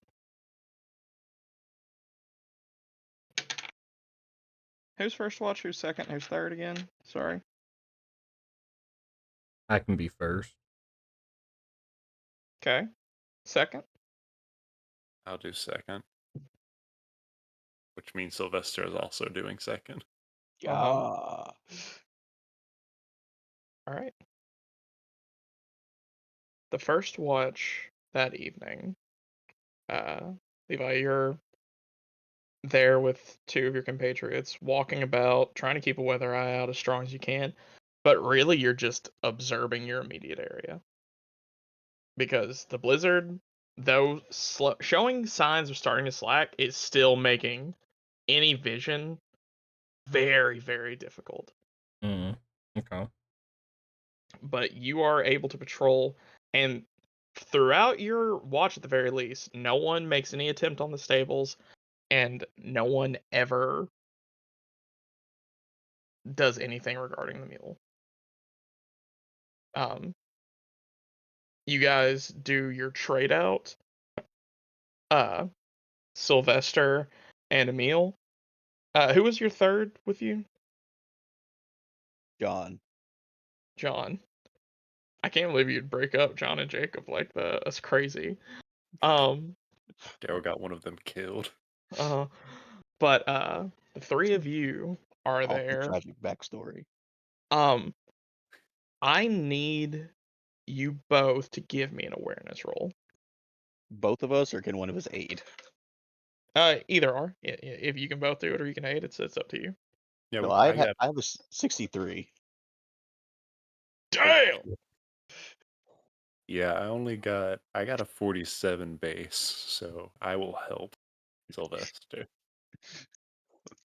All right, so I roll twice, and hopefully I roll underneath 63. Or am I taking minuses? Minus 30. It's a blizzard. It's blizzard. Me. Well, the first roll was a 99. That's bad. You should do better. Oh, but you know what? 97. That's my Daryl. Did I make it? You do have a coin, Brian would remind you. I would use the coin.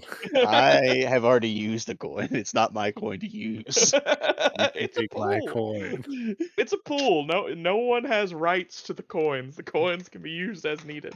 All right, Chance, you will allow me to use your coin. Yes, use my Great. coin. Now My Brian coin. has 3 coins. He's gonna really fuck us over one day. So, do I re-roll twice, or do I just re-roll one more time? I think you reroll twice. Okay. That's my interpretation of the rules. If it changes next time after I've had a better time to read them, so be Well, it. my third roll is a 92. Jesus. And my last and final roll, 34. So hold on, let me do my math. So I had 63 Oh my minus god. 30. That It's sucks 33. so bad. So this is another. You know what? This is very close, so it's a good time to introduce another mechanic in this game Yay! that is called. I believe it's called failing forward. Look at us. You were very close, so you succeed this check with a complication to it, in that you succeed it perhaps a little too late. Oh no. Um, the three of you take up positions, walk around, and you can't see anyone entering outside. It's too hard to see. You don't see anything inside. You spend your time just kind of walking around.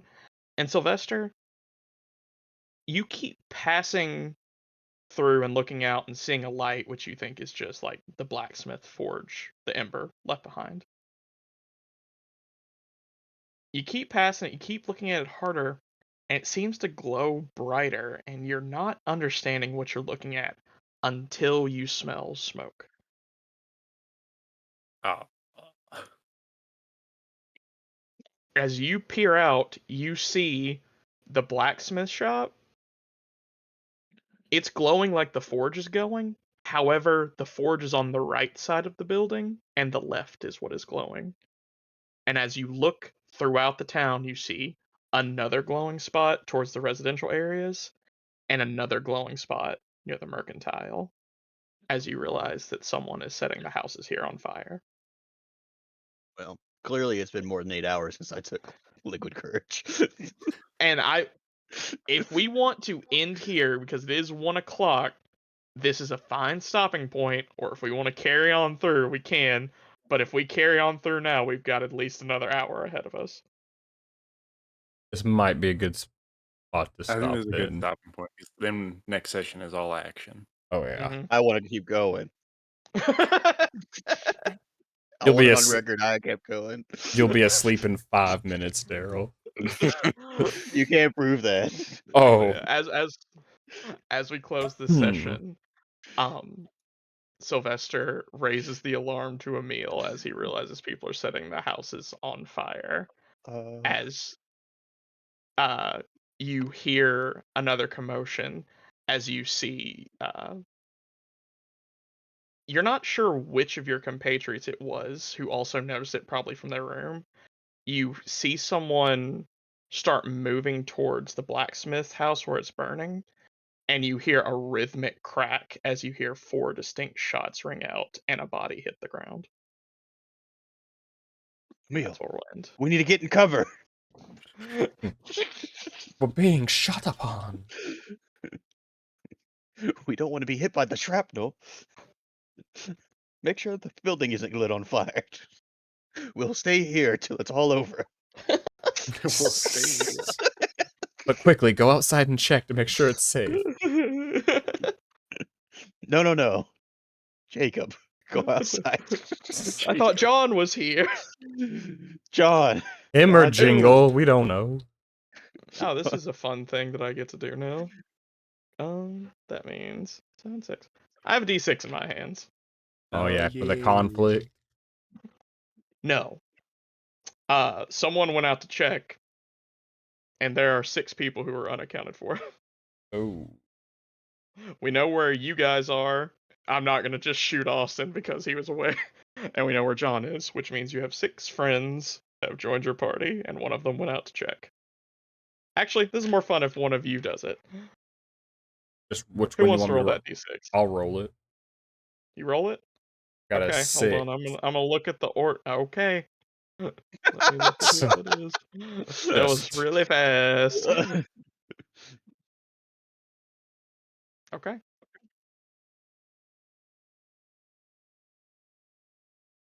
I know who is dead.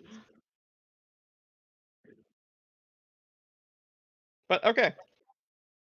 I have done what I always do in the first session of any campaign. I grossly overestimated the amount of time or underestimated the amount of time it would take. So hey, this is not where I wanted to stop, but you've had good what up? story. Mm-hmm. So what do we do with the conflict? We have to roll to see if we end up getting Okay. a flaw or So a let belief. me grab my rulubuki so I make sure I say this correct. It is called failing forward. It's right there. I was on the page. I should have just looked. Attaboy. You failed forward. Good job. Hmm. If only you had saw it when the fires were starting, this whole thing might have been easy. This is more fun.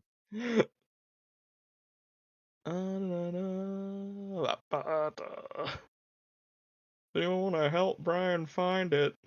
I've already closed it out. God damn it, Daryl. Uh, fuck. I don't know what tab.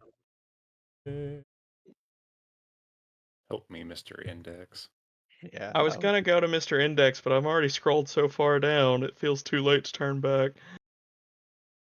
I'm just gonna search the word conflict. Incredible. Yeah, I tried doing that and it didn't work. Well, there's 273 conflicts in this book, so give me a second. Incredible. Let's conflict is not. Alright, I have found it. Okay, so conflict builds during game session will pull you toward one of your personality traits at the end. At the end of every session, the historian will roll 1d10 conflict die to see if the effects scar your character, converting into a flaw rank, or if they become more resolute, converting to belief. If the conflict die is equal or lesser to any of the conflict earned, you take a flaw. If it's greater, you take a belief. If you did not gain any conflict, you can choose one belief or one flaw. Oh, so Chance just gets to pick. Yeah, Chance just gets to pick. How much conflict do you have, Austin? 2. 2. Okay. So if I roll a 1 or a 2, you get I don't know why I'm rolling. If we were at the table, it makes sense. You roll your own thing. Alright. 1 or a 2 gets you flaw. 3 or higher gets you belief. 4. But then I just fill Notch in it. the one Yep, and spot. then Reset notch it in, conflict. and then reduce your conflict back down to 0. Daryl, how much Alright. conflict you got? I have 4, and I want you to roll. You want me to roll? I want you to roll. That way, it's your fault when I get cowardice. Okay. I got an 8, so no, you get a belief. Oh man. Oh man, what a stinker. And then so I I've already explained what happens if you get 10 conflict, you're gonna get a I can't remember what it's called, an affliction. And if you roll belief, you get determination. Determination in general is good. So let's see.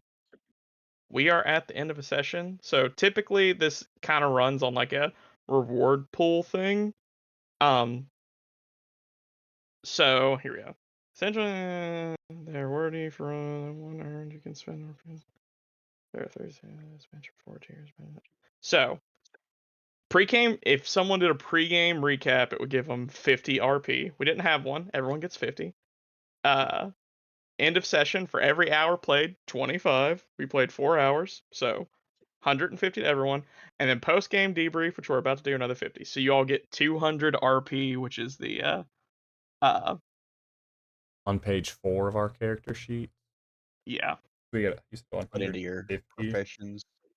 Mm-hmm. Oh, I see. So refer to the profession abilities, your profession abilities. Each one costs 100 RP. Buy them in any order you desire, but you must buy them all to complete the basic tier. Mhm. So you have to buy all 3 talents. You have to buy all 7 bonus advances. And after you've bought all 3 of them and all 7 bonus advances, you're ready to move to intermediate. So that's something to worry about when it gets it. But for now, it seems like you guys can buy 2 things: bonus advances or talents. Do that on your own time. How dare you? So Rude. come to an end here. I thought we only had Uh, 150. That means we should only be able to buy one. no, Way no, no, no. 200. You're about to get the other 50 after we Oh, talk about shit, got guy. you, got you. So Guy. we are at the end of the session. What's everybody's best and worst? I know it was first session, which I mean always is kind of slow to start, getting the wheels turning and stuff like that. So best and worst. Next session we'll start to trim it up a little bit, but for now, what do we got? Hmm. Thinking, where's just like for me personally, it took me a while to get my legs underneath me. Yeah, it's a new setting, It was the new. first session, Mm, but it took me a minute. mhm. Best, I mean, just Daryl. Daryl just was a fucking. He came in and he fucking destroyed it. Daryl's Holy cowardice is filters. very good. I don't know what y'all talking about. I am the captain. Right. I will not accept a mutiny. I don't know. It sounds like you're going in the brig. Nope. So, I, Brian and Chance will understand this. I am playing this like I think Justin would play. Oh Oh, I know. god. This is That's you're why. playing this is Tyrion work. This is Tyrion work. That's Except why I just halfway through I just started going.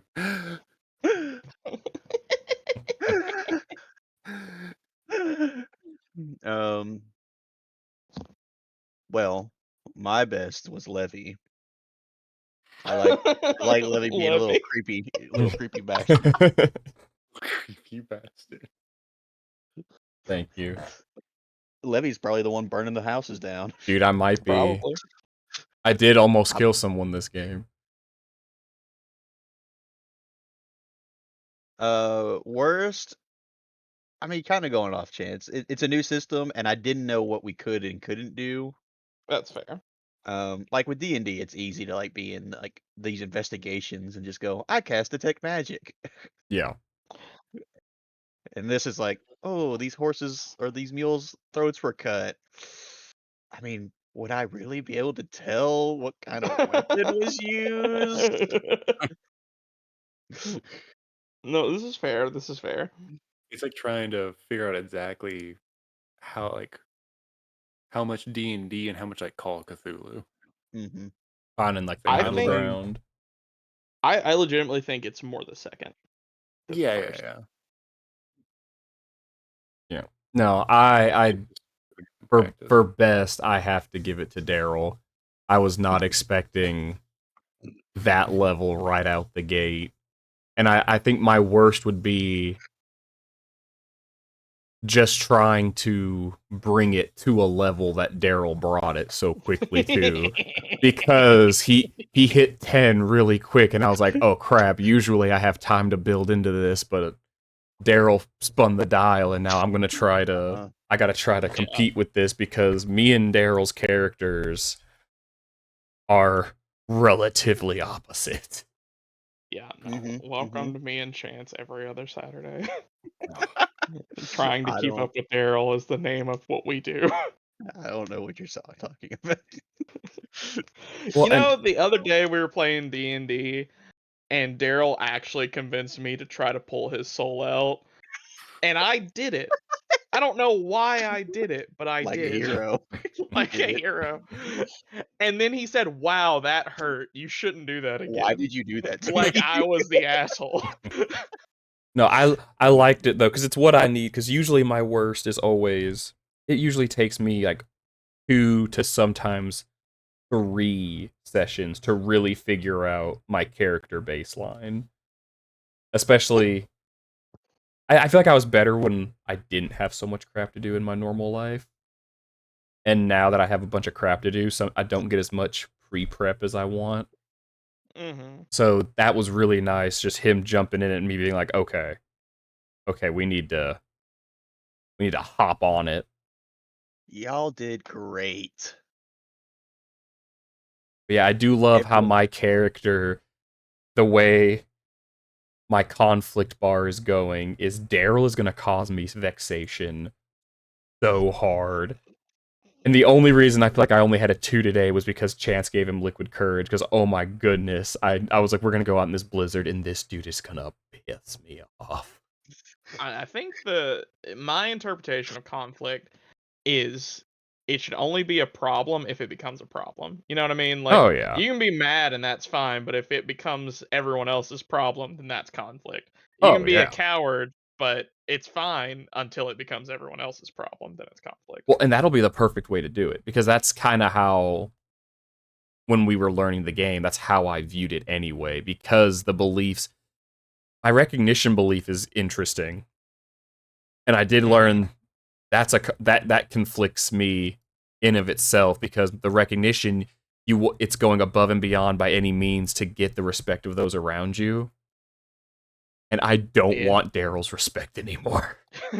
Oh my goodness, I don't want Sylvester's respect. I want him in the ground.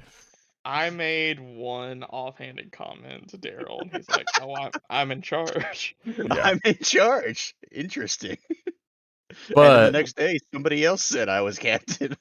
we'll see. That just That's why I did it because I'm like, man, I want to play a character to both because it's real. I love that my flaws are so somewhat against each other because oh, you wrong me. Now I want like when I'm wronged, I feel it at the utmost. But my entire life goal is to make everyone like me.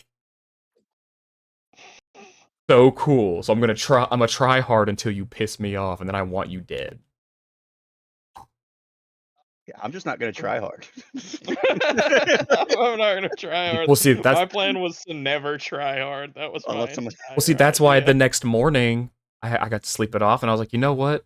Come on, like I was trying to like feed into the ego that was little Daryl and be like, no, it's fine, you'll be fine. But then I was also super passive because it was I like don't know. I want to be nice and I want your respect, but at the same time, I hate you. I don't need you to respect me. I just need I you to follow need. my orders. I was like, Follow my I want respect. I cannot. I I can't demand. wait till the next time we play because without that, between the liquid courage running out or just Sylvester's blatant, I think this guy's a murderer. I think this guy's did it. I think we're gonna find out some things about Sylvester, whether they're good or bad, now that there have been gunshots. Oh, I cannot wait. I think the volley of rifle fire may have implicated some of Sylvester's emotions more than the others, but we'll find out next time on See, Dragon Ball Z. my, I cannot wait to see if my past catches up and then he finds out and he'll just be like, oh, I knew it. I freaking knew it. He'll freaking look at him. I told you Emil, the do first it. night. Do it.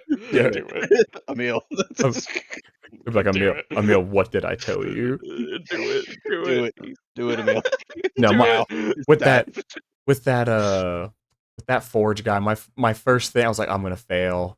I wasn't immediately gonna kill him. It was okay if this fails, I'm gonna ask if I can intimidate him because I got a point in intimidation.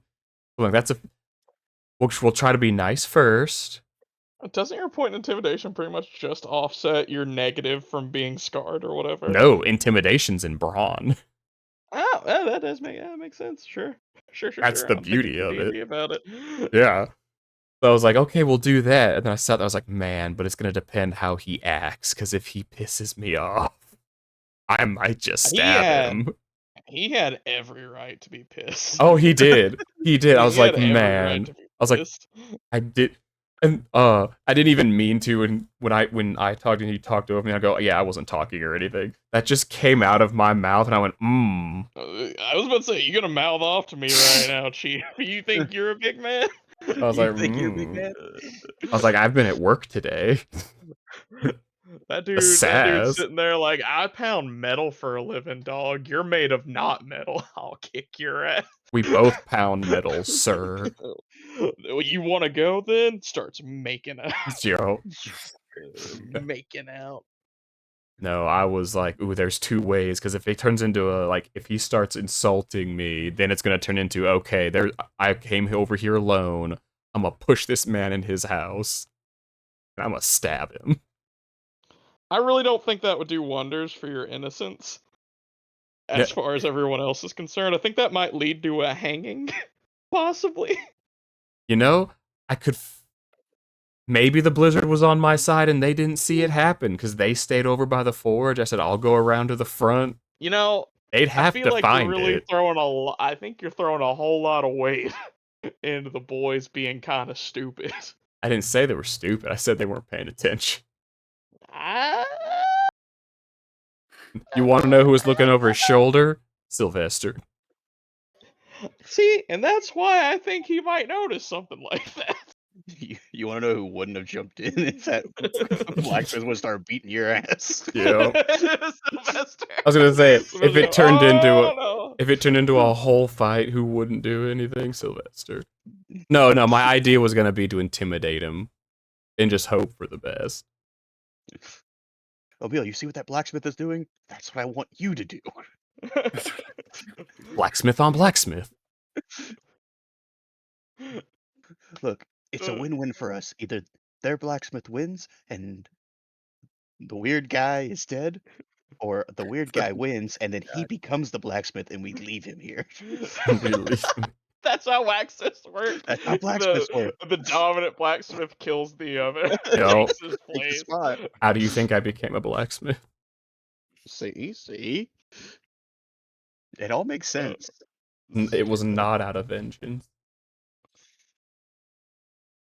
Oh no, that'll be good.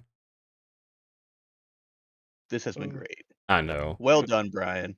Mhm. Good I job, need to Brad. double check my salt of the earth. I didn't write enough down for it. Need to look back into that.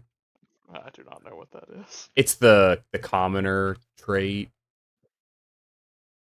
Okay, I don't know what that is. I can't remember why I picked it. It has some. I'm sure it has something to do that I thought out carefully. I'm gonna tell you something about Brian's DMing style. You're pretty familiar with this. I don't know what your abilities are, and I don't care if you don't remember them. They're not gonna come up. Oh, I know. No, I'm excited for the Smithy Tech Mastery. Yeah.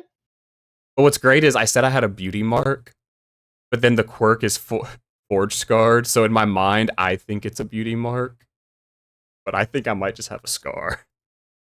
I'm It's an pretty ugly sure you dude. do. The ugly guy, look at him, and he's like, "I'm beautiful. I'm beautiful. I am Hey, beautiful." want to know how I got these scars, Sylvester? See, Emil. Get Get him. get him. Did you just hear what he said? Did you hear him?